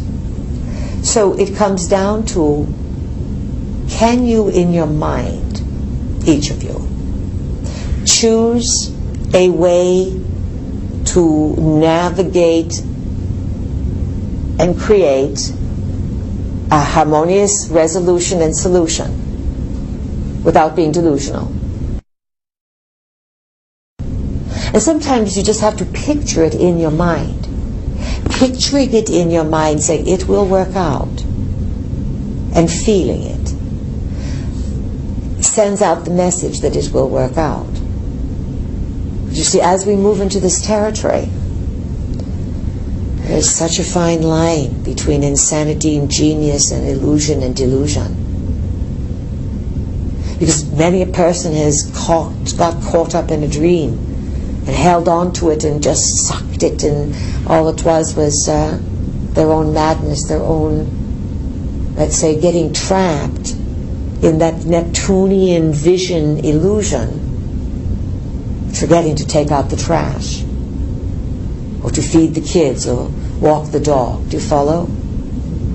There is a purpose to your humanity, and that is to enjoy the exuberance of it, to enjoy what it is to be human, to love, to have sex, to enjoy the foods that sustain your body, to look at the weather patterns, to chat with each other, to travel, to see this magnificent world that is your own creation. And yet the times call for a cosmic connection. One could say that this is what's the key, the doorway that is leading to what the Mayans foresaw.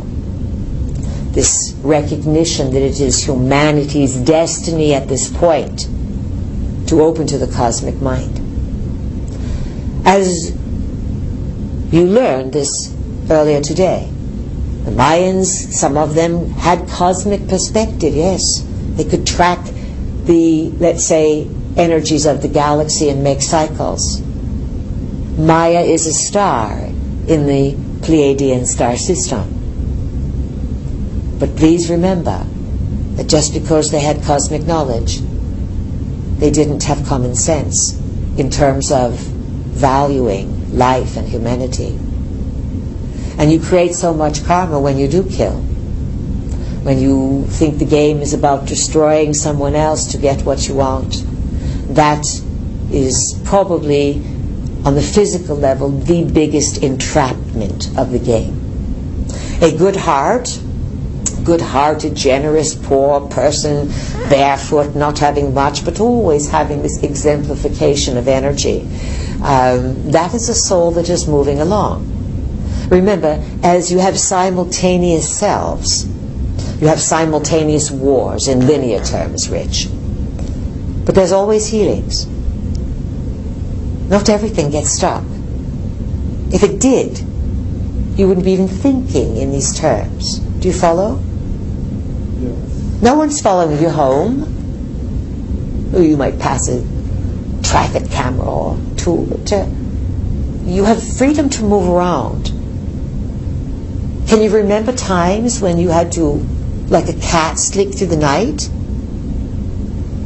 Wrapping rags or blankets around your feet so that you made no noise? Going down dark alleys, meeting in caves, meeting in basements, on hilltops, under groves of trees. In a certain regard, you're like gods the way you parade around your world, with the mobility that you have, do you understand? Even though you're living in super surveillance times. But no one is going to come persecute you for your thinking. And so people used to take risks just to think. Today people are out there everywhere and they've forgotten how to think. It's not something to value anymore. This is part of what's being put in the pot, in the stew. As people are going to wake up and say, is this worth it? Expect major turnarounds in the herd of humanity. Expect them to make some gigantic, some over the cliff, some turning, some twists and amazing surprises within the mass consciousness. Some will be originated, some will be part of mass mind, some will be, not all, but some will be generated through behind-the-scenes electronic mind control frequencies that can alter people's behavior.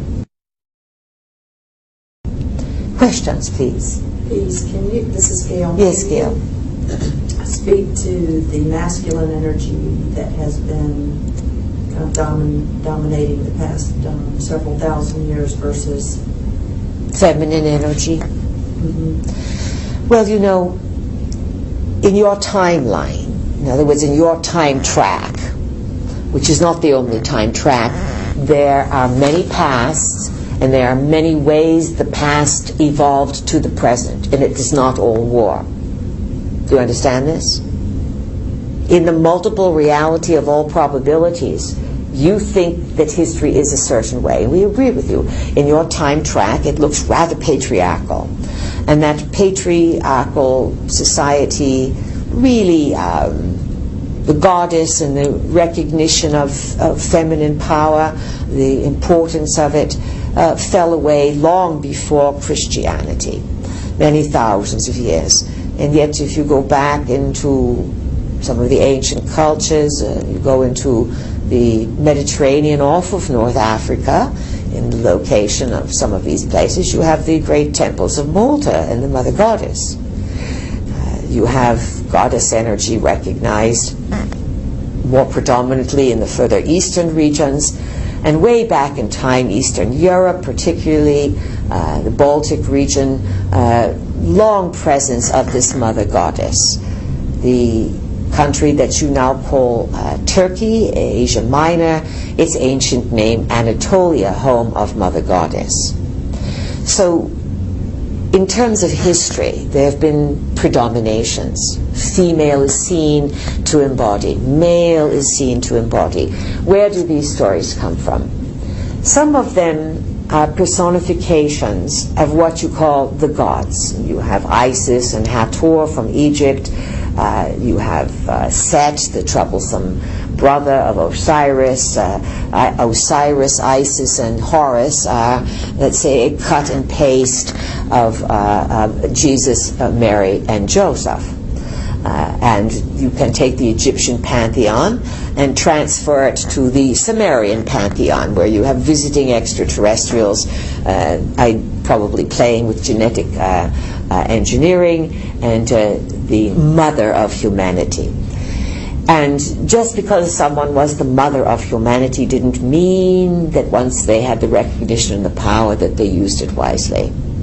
So what you have seen come down in the time track is this shifting of honoring the female exclusively, seeing her as the source of energy, then moving to the male, to Malajit. And on a symbolic turn, it is as if the various splits of the mind had to war with each other as to who would dominate the thinking patterns. You follow this? Mm-hmm. Now, many have proposed that the unfolding Aquarian age, which will be an age of about 2,200 years, as all ages are in the Great Precession, that this foretells a greater sense of humanitarianism, of balance. Some take it to the extreme and say there will be no gender, so to speak. Well, let's just say you're not going to enjoy life so much if no one has a gender.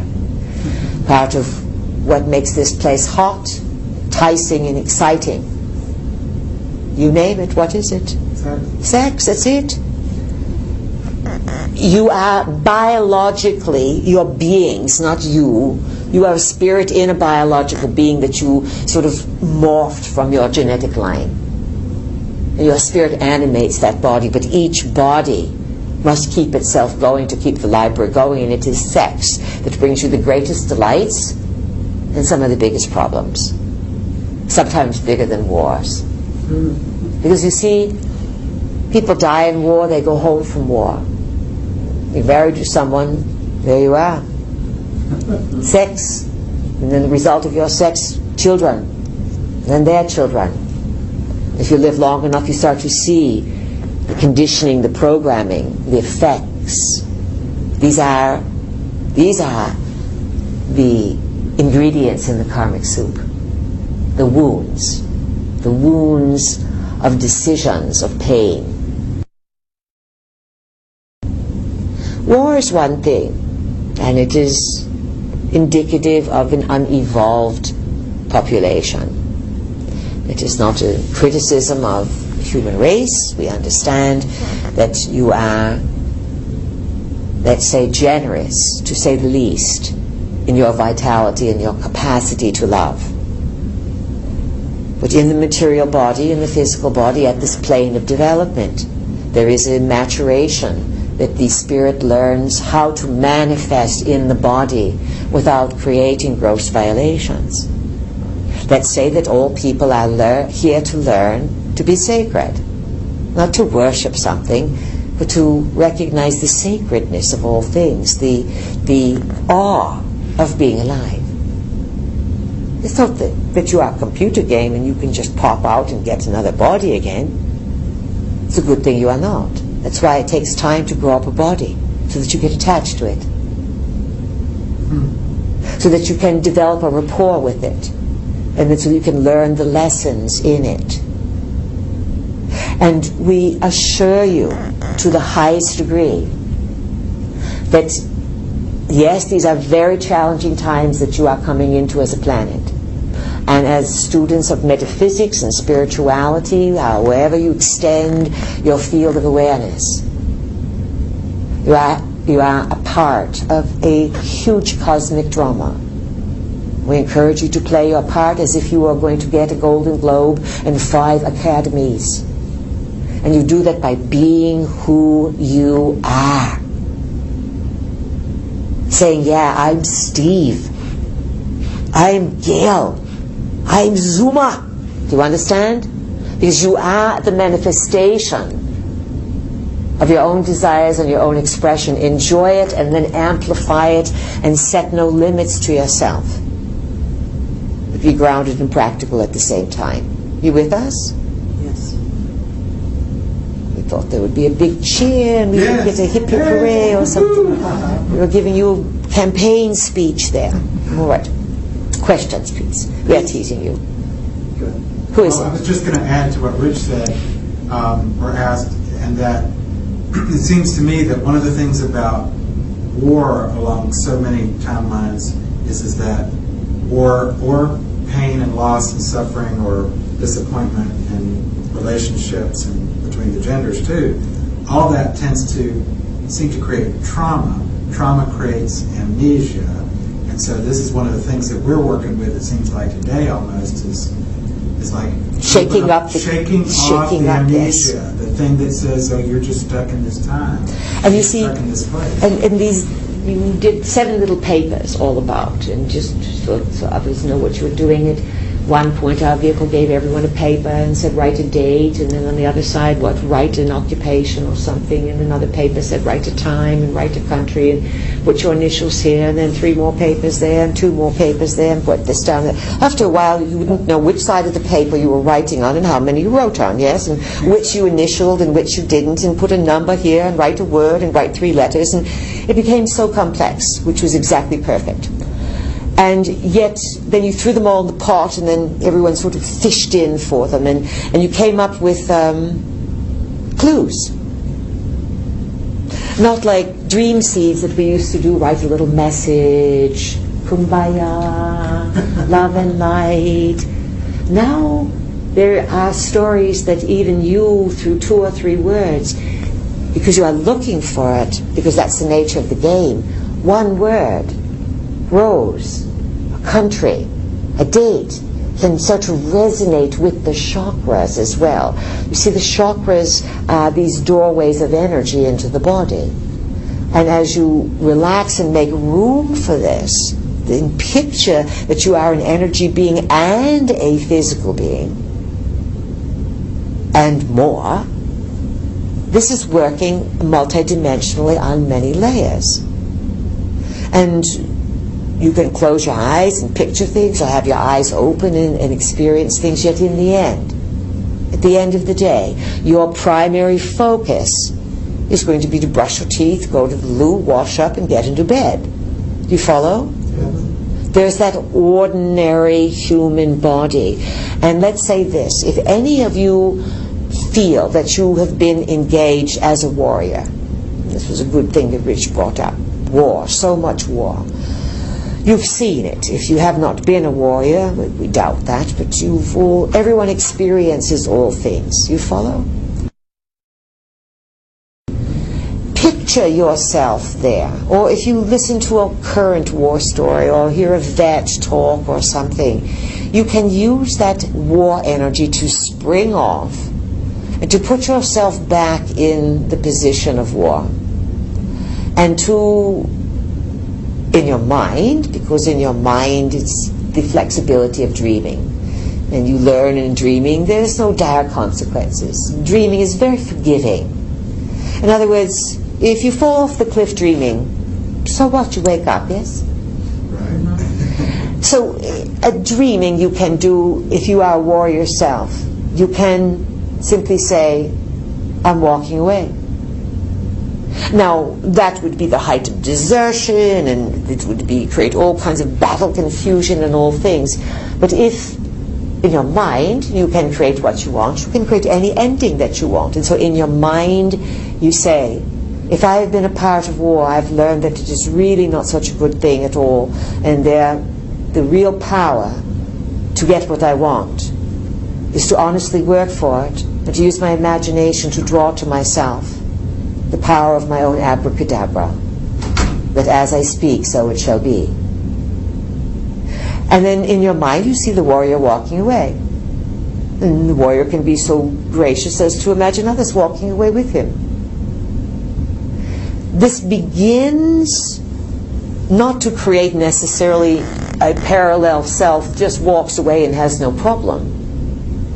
It plants a seed in the other line of time, that from someplace else a greater understanding is being transmitted. And as you raise your consciousness, you transmit your greater understanding along these lines of time. And some of them will show up in your reality. What we are working with you today is that we are fishing. We are fishing the sea of time, the seas of time, seeing what can be pulled out and how you respond to it. Questions? Yes, this is Rich. Yes, Rich. My question involves the value of reading our Holy Scripture in our culture, which would be the Bible. The value of reading the Bible. And let me just say, after reading your books, it becomes more challenging in the sense that I have no sense of certainty anymore who the good guys were, or who the bad guys were, or what might be true or what might be false. And so I was just wondering if you could comment on the Bible and its usefulness as a study guide. All right. The Bible, in certain terms, is a compilation of stories that in modern times have been extraordinarily edited. It is called the Good Book, meaning that in some way these parables, these historical, quote, realities that have been embedded convey the presence of powerful beings on your planet, not just one God. What you have experienced at this point in your life is a new way of looking at the old good book. Do you follow? People can read the Bible and believe it. And every person who reads the Bible sees something else in it. Just as people who read our books, not to compare our bull to that bull, but we are from the bull. And if you got that little twist of turn there, mystery landers are laughing. But even in our own books, people have said, every time I read it, I see it in a different light.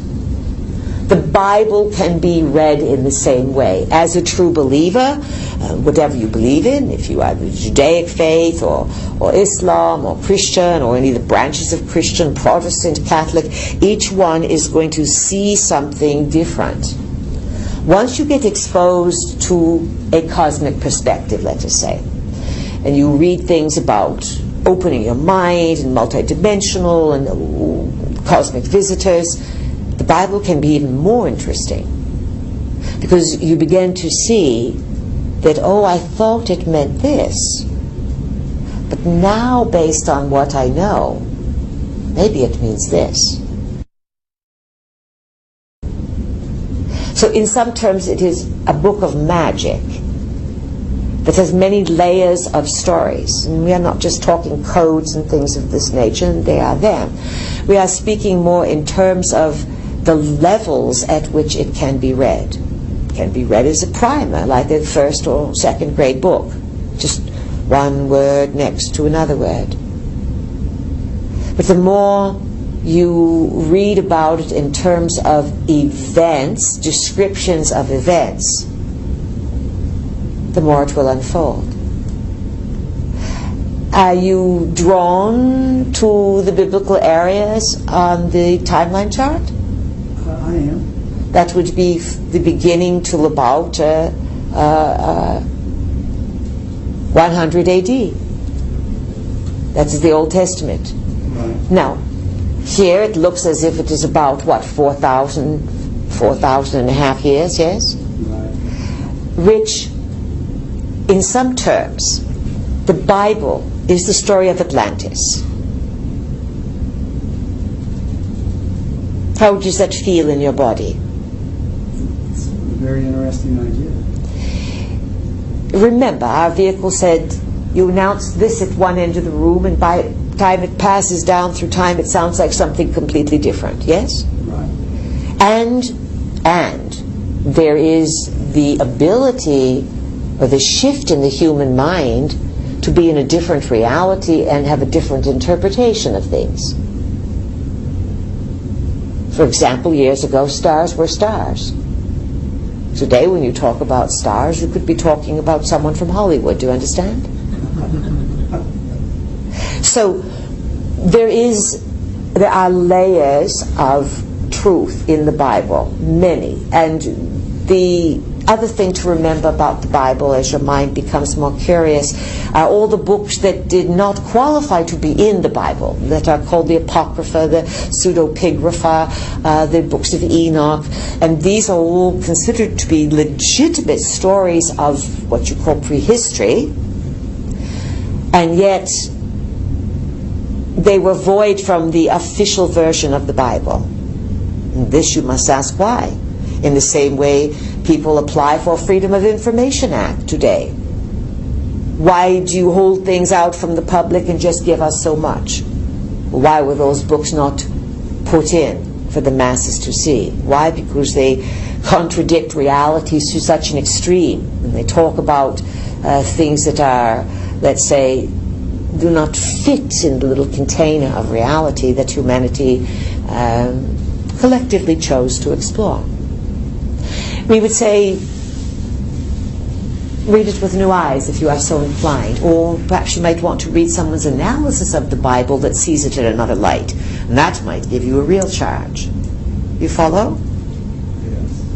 Ooh, there's some good author out there. Ask our vehicle, she'll tell you. That fellow from Australia takes all the biblical stuff and does some good things with it. What's his name there, George? Do you recall? We've got several of his books here. What's his name? Anyways, show that you're rich afterwards. That'll give him a wowie wow wow. That's what you need, is to realize that everyone sees things in a different light. Questions, please. You must whisper louder. Use your cheerleader voice, please. This is Zumra speaking. Good. I have a question about the meditation. What meditation? There have been a lot of sayings that meditation is good for you. And I'm the person who cannot pray and cannot do meditations. I fall asleep. And I'm wondering, is there a lot of people like me who fall asleep Yes. in meditation? Yes. And now here's the thing. You have the picture of the garden of the mind, yes? Yeah. So what you do is, in meditation, you want to be able to hang out, to leave the P secure, and to go slower and slower into that bridge caret area, the lower cycles, 12 to about 8. And then you want to move down a little slower in 8 to 4. What you do, Zuma, is you zoom. Yeah. You go from 13 to 30 down to lower than floor. And you have not learned how to fly or to keep your mind in that intermediate zone. This is no default in your being. It is simply, if you were looking out the window and you saw children roller skating by, and you looked down on your feet and you said, oh, those lucky children, they were born with those metal things on their feet. Look at me. I'll never be a roller skater. That would be such a limited perspective, because they weren't born with those rollers. They had to put them on and learn how to skate. So you have to learn how to hover rather than to crash. You follow? Yeah. Are you tired? Do you get enough rest? Maybe not. Or do you have children? 3. All right, then you can't get enough rest. So here's the thing. For you, you need more moving meditation. Spinning would be very good for you. Just not so much, but what happens is it changes your brainwave frequencies and it will not put you to sleep. You follow? Yes. And you will get just as much out of it. It seems to us that you have full plate, full life, that you have a grace about you, but you run a little fast because you have to have so much to take care of. So that when someone says, okay, meditate, the body goes, meditate, crash. So you do not get enough rest. See if it will lighten up if you give. Do not be one of those waitress mothers to your children. Always make sure that you assign them duties so that everyone grows up understanding that they are an adult and functional. Don't over fuss over them and do things for them, unless they are very, very, very little. But once they start getting 5, 7, they must learn to do for themselves. And you will get more rest. But that is part of your deprivation. So spinning is good for you because it changes brain waves. Let's say for you, maybe sometime the children like to color. Do you have coloring books for children? My children are 18, 14. Oh, they are big and children. 2 years old, yeah. How old? And 2. 18, 14, and 2. 2, yeah. All right. So the 2, let's say, when the 2 gets ready to color, you would do well to get yourself a book of mandalas and some nice whatevers to color in those mandalas. You follow what we are saying? Yes. This way you cannot fall asleep, and yet you will be doing a working meditation, like the spinning is a working meditation. Once you begin to allow your mind to be in those realms and not go down to sleep, you will start to pick things up and get information. And these 2 things in and of themselves would be very good. If you were an artiste, we would say to draw your own mandalas. If you are a gardener, we would say to really get out there and make a mandala garden, or make some small shape where it is all symmetrical and beauty. That can be working meditation. Do you see how important that can be? It's not the only way to sit and close and hum. Good. Who has a question? Yes, this is Joy. Yes, Joy. I've been thinking a lot today about war and sacrifice, and the beginning of the conversation we had about the Mayas and their sacrifices and what they did with that kind of thing. And I'm wondering if that mentality, which also existed in Egypt and seemed to have moved into the Egyptian interpretations in Bible stories and in the Quran and all of that, all into the major religions, sacrifice seems to have become a noble thing. And so now when men are going to war, they're doing the noble thing. It seems to me like humanity in general has been duped. Has been duped, yes. Yes, they've been duped. And let's say, where did you learn about sacrifice from? Well, let's say you can't point the finger at the CEO or this president or whatever. There is a co-creation. And this is what your biblical stories do teach you. That you have Adam and Eve listening to voices in the sky and talking snake and eating an apple and discovering that they could have hot sex and having to produce children, etc. And then the children create fratricide. This is quite a cosmic drama, yes? That has come down. And from all of this, there are lessons. And the lessons have to do with, let's say, someone orchestrating a sort of managing of Earth. The problem that people forget is that if you tend to think that perhaps the Adam and Eve story, the God story, the Mesopotamian story, that they are the timeline. But people were in South Africa and Middle Africa. They were in India. They were in Australia. They were sometimes at the poles. They were in America at these times, in South America. And poignant stories happened there, but there were no buildings, per se. Do you follow? And visitors are the ones who came to your planet to manage your planet and to create laws. Did Moses not go up to the mountain to get the laws? And the laws, there can be many laws. The laws could say, you are blessed beings and you all, whatever. There's many ways that the reality can be decreed to you. But sacrifice, as it was taught to you, was a duty of the humans to the gods. The sacrifice had many facets to it. Some ancient sacrifice, some researchers and scholars point out that sacrifice was commanded by the gods as a way of procuring food. Long, long time ago, the gods, visiting gods, as it is recorded in some of these apocryphal books, would command their people to spice the sacrifice. Well, you know what this means. It's putting salt and pepper on the barbecue. Sacrifice is like star. It has many meanings. At one time, the people were taught that in order to call energies from other dimensions, if they took something alive, particularly young and virgin, and sliced it open and called the gods, the blood would bring them. Because the blood is life force, and it is like a aroma, let us say, that sometimes moves through the dimensions to attract non-physicals. So now today, you have millions of men all over the world, willingly, women too, marching to war in sacrifice as honor for their country.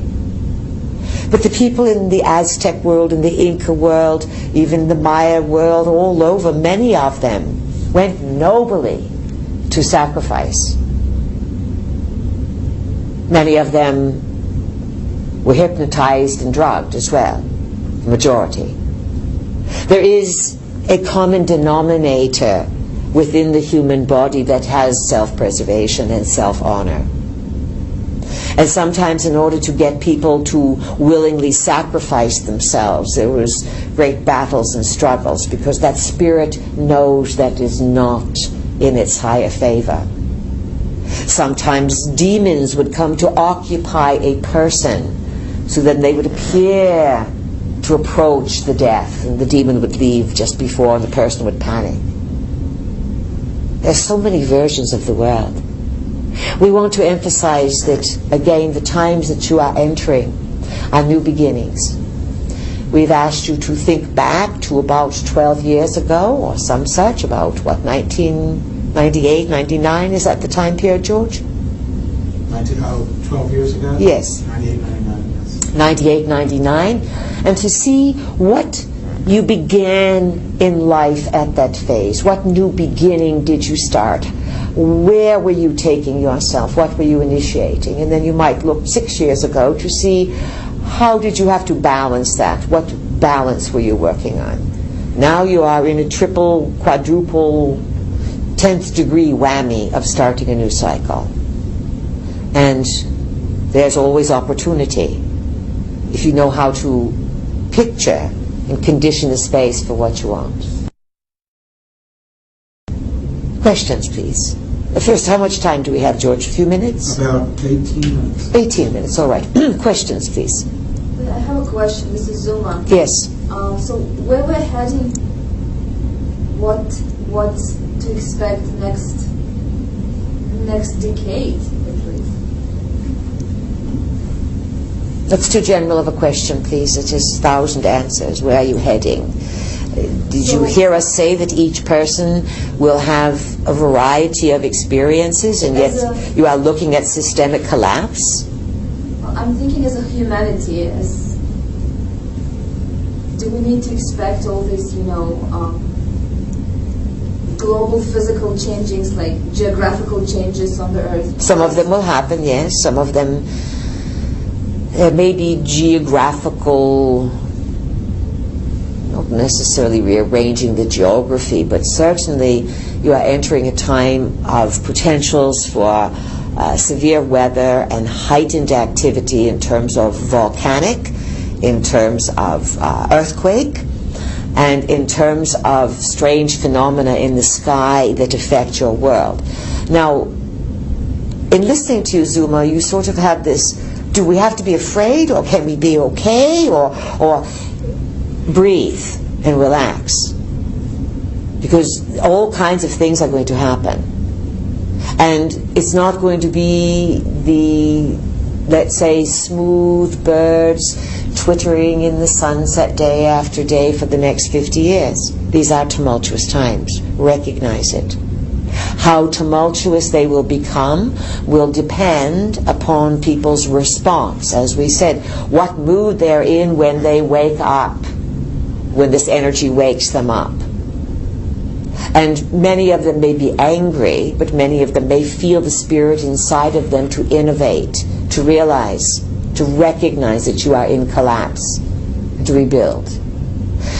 When we say collapse, we're not talking about systemic destruction with everything going up in smoke and nuclear bombs, etc. We are saying that the things that you rely on, that have been so there for you, may not be. There's huge deficits, there's no money, there is a malaise among people. What you produce is become minimized. Everything's typing it in the mind, but there's nothing to show for it. So where this will lead will depend upon the area in which you live and your own beliefs, which we certainly advise you to banish any fears that you have about the future, and just to valiantly meet it with common sense and great expectations. We know that sounds like a bit of a conundrum, yes? Krista, what are you thinking? About karma, and that many of us are now becoming aware of other lives we have. Yes. How that might help us to deal with the tumult or the new awakening. All right, can you just throw out a life at us that you know you have? Life in India. Doing? In my older life, I lived with my son, who's now my mother. And so I just have some memories about being in like a market, dusty market, and lots of noise, and Goats? probably donkeys. Not assuredly, though, yes. Well, goats, yes. So what is your question? Just starting to become aware of more about earlier lives, and that is a way to help certainly resolve some karma, but also prepare for a good outcome with the new awakening, by combining all of those lives into one, so we have that wealth of knowledge or abilities. Let's say there's a knowing that happens inside, and that knowing grows when you are able to say, well, I know I had a life, a number of lives in the American plains as an Indian. I know I've been a trapper. I know I've visited the Arctic. I know I've lived in cold stone barns and been the mother or the father of many, always out there at first dawn, milking the cows, feeding the cows. That's a very common timeline for many people, you know. The crack of the whip in the air to get the horses moving. The cluster of wheels. You may wonder what is the point of just recognizing and resonizing with these. When you recognize just a flicker of it, It has the effect of re-stimulating the neural networks in the body. Steve asked us a class or two ago, big discussion about more of the mind being utilized. That the humans use such a small part of their brain capacity, and that more was becoming activated. And yes, there are things that you can do yourselves to get a more active mind. But still one has to wonder that even with some of the great proliferation of genius in the world, no one has come close to 50% activation, have they?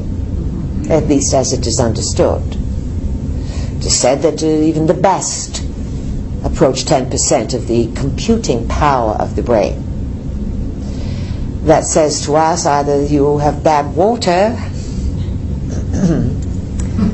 in other words, you're all drinking the same bad water, or there's a switch that hasn't been turned on. Do you follow? And we are suggesting that that switch is something that is timed to the cosmos, that it allows at certain junctures a activation of the biology. Remember, you are not your biology, you occupy your biology, you animate this biology, and when you die, you will take your consciousness with you. This biology, unless it is shipped into pharaonic times, or unless you go for the modern fertilization, not fertilization, what do they use? Formaldehyde and all these things. It's even so. It's just a rubberized remembrance.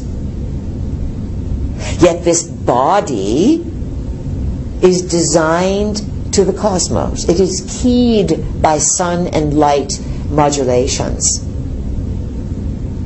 And so there are times when, as we gave you in the energy exercise, where the pyramid vibrated through the pharaonic direction of the energy, and it literally opened the minds of the people into greater capacity, not into perpetuity.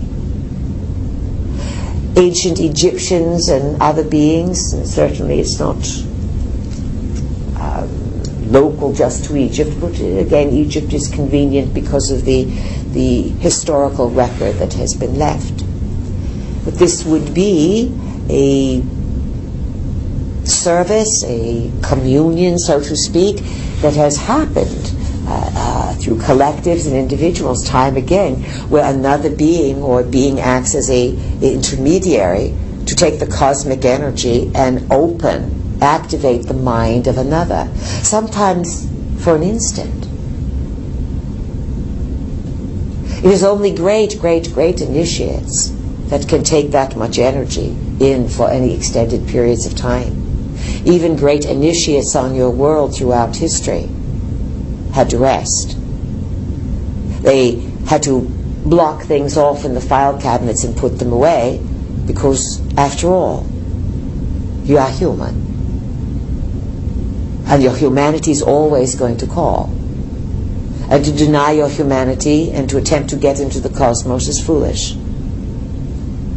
You are already in the cosmos.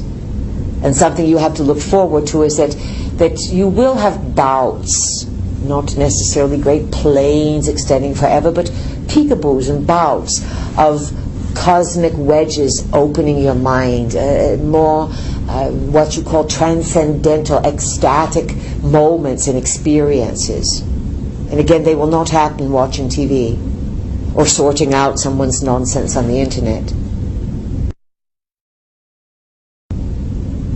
They happen around a campfire. They happen when you allow yourself to reach out into nature, to feel, and nature feels you reaching back. Questions, comments? Please, this is Gail. Yes, Gail. In terms of enlightenment, or lack of, over the period of time that the Earth has existed, are we doing more damage now to the Earth because of our limited understanding of why we're here, or what is our role as caretakers of this planet? Let's say this. There is a tremendous amount of guilt that is being laid on people today that you have mucked up the planet. Do you understand this? Yes. And people feel this on a desolation soul level. There's no hope. We've ruined this place. We've screwed it up. Well, there's so many of you. That's the conundrum. And there are so many who have no spiritual awareness. Well, they'll worship a god here and there and play their part one day a week or some such. But there is no knowing connectedness to the field. People go, today they don't even pluck their own food, so they don't even know where it comes from. And yet, in order for this breakout in consciousness, this shuffling off of the amnesia, this everything that's occurring on your planet, the cosmic consciousness, everything that is happening required all of the participants. You could not get to this spiritual momentum to break out without this number of people. In some way, there is a noble sacrifice. Listen to that word. That each person has agreed to take on for the greater whole. Knowing that to call in a time where millions could come and there would be jobs and roofs and food, billions, would be at great risk to the planet if the people were not spiritually aware. And yet without calling the great legions and allowing them to come in and over a few 200 years, 300 years to build the systems that would accommodate them, the medicines that kept them alive, the education that somehow gave them a job, a purpose, a being, the building, this conglomeration of forces, 7 billion plus on the physical level, was, let's say, creates a momentum. And that momentum is augmented with your technology so that it feels as if there are 50 billion of you. Do you follow this? Yes. And it is this momentum of energy that is going to crack something that has held humanity entrapped for a good long time, in terms of time.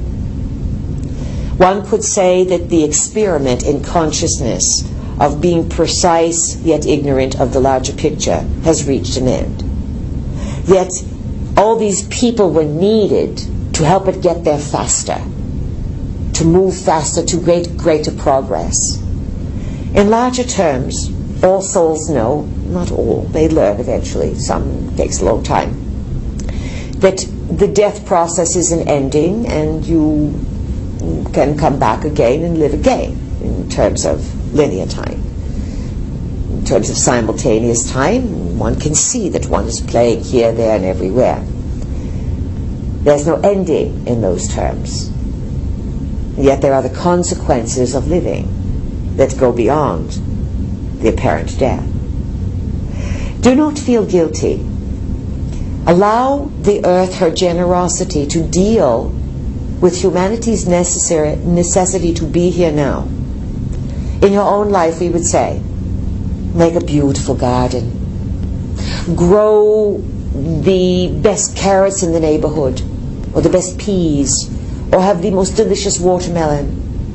Find something that you specialize in and add your vibrant beauty to nature and thank nature for her mysteries in working with you. Because there's so much focus on what can't be done and how it is all falling apart. Yet every day the sun rises whether the clouds are there or not. And you can do some kind act, some kind generosity into the field. Perhaps some lunch hour you may say, I'm going to go sit on the park bench for 15 minutes and just let the trees know how beautiful they are. Some people think, what does that do? But we who understand frequency know what that does. You are giving love to the earth. And the more love you give, that's your world. Give everyone the grace to create their own, and know that you will see tumultuous destruction. But the earth is not going to be destroyed, just transformed in some places. Other places beautified, reappreciated, reinvigorated. Some of the things you have to look forward to, not immediately, but will unfold over the next 7 or 8 years, is a new way of invigorating Earth, a new way of using energy, operating with subtle energies, the power of the mind. And once people are, today people have to be convinced they have power, they argue for their limitation, they argue for what they do not have. But once things quicken, there will be no argumentation. And people will fly with this faster and faster. And you will be in envy of some who are much younger than you, and you will say, we had the yoke on and we plowed the field, and look at you kids, we showed you the way, and now you are launching yourselves to the moon. And that is their generation's karma and their wit. Do you understand? Yes. You are living yours, and the one is not to be applauded over the other. They are each to be esteemed. But you will see quickenings, and you will see, let's say, new era of approaching things. They are not talking about what your president toots all the time about green energy and jobs, and he's a broken record. They're talking about individuals lighting up, others recognizing they are lighting up, and ideas seeming to come to the mind out of nowhere. A new infusion of information, of spirit. And the more a person is clear and grounded and good of heart, these will be the recipients.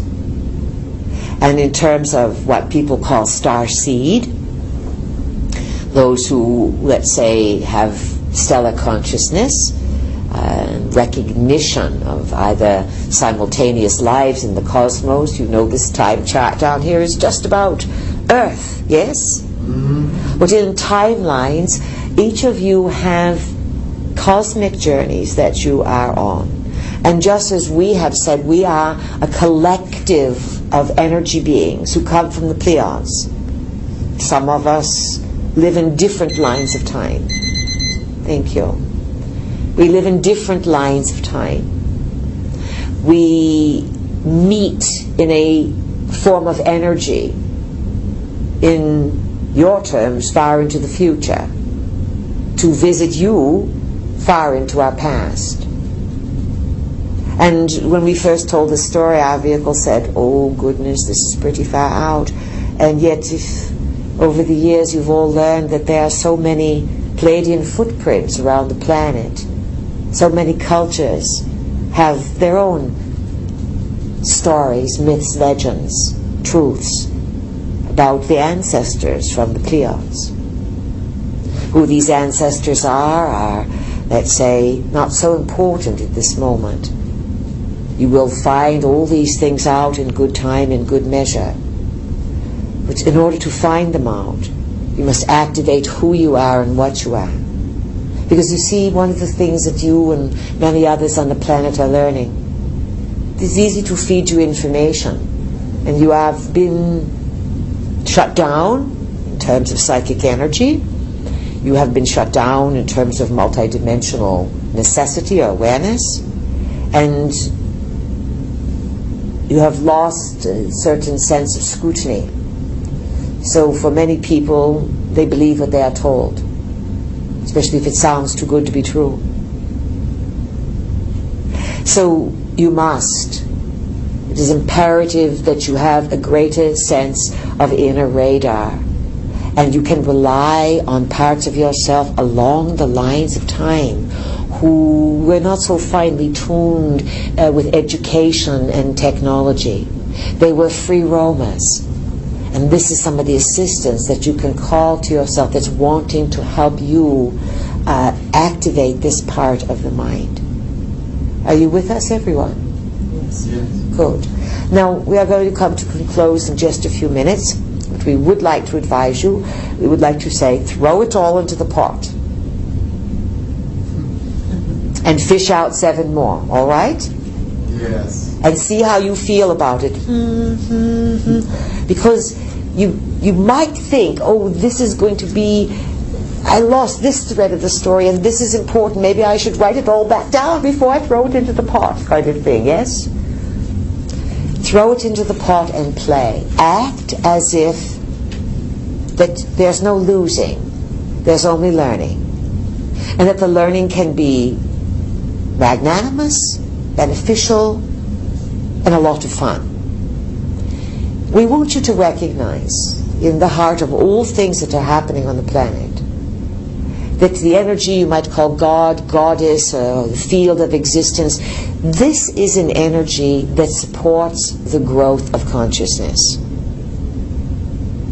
It senses it. And so know that about yourself, that the natural force of existence, not just guides or ancestors, but existence in itself, works to support your unfoldment. See if you can banish doubt and worry, pull yourselves away from your electronic addictions and manage them. Have less. Be free.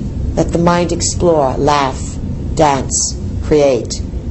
Because these are times that you have long, long been waiting for, and we want you to enjoy them to the highest of your capabilities. All right? So, with that said, dear friends, it has been a great pleasure, and we bid you to stretch your psychic awareness, and in so doing, the keys to multidimensional experiences and values will become more apparent and will certainly offer an enrichment of all of your lives. Good afternoon. Good afternoon.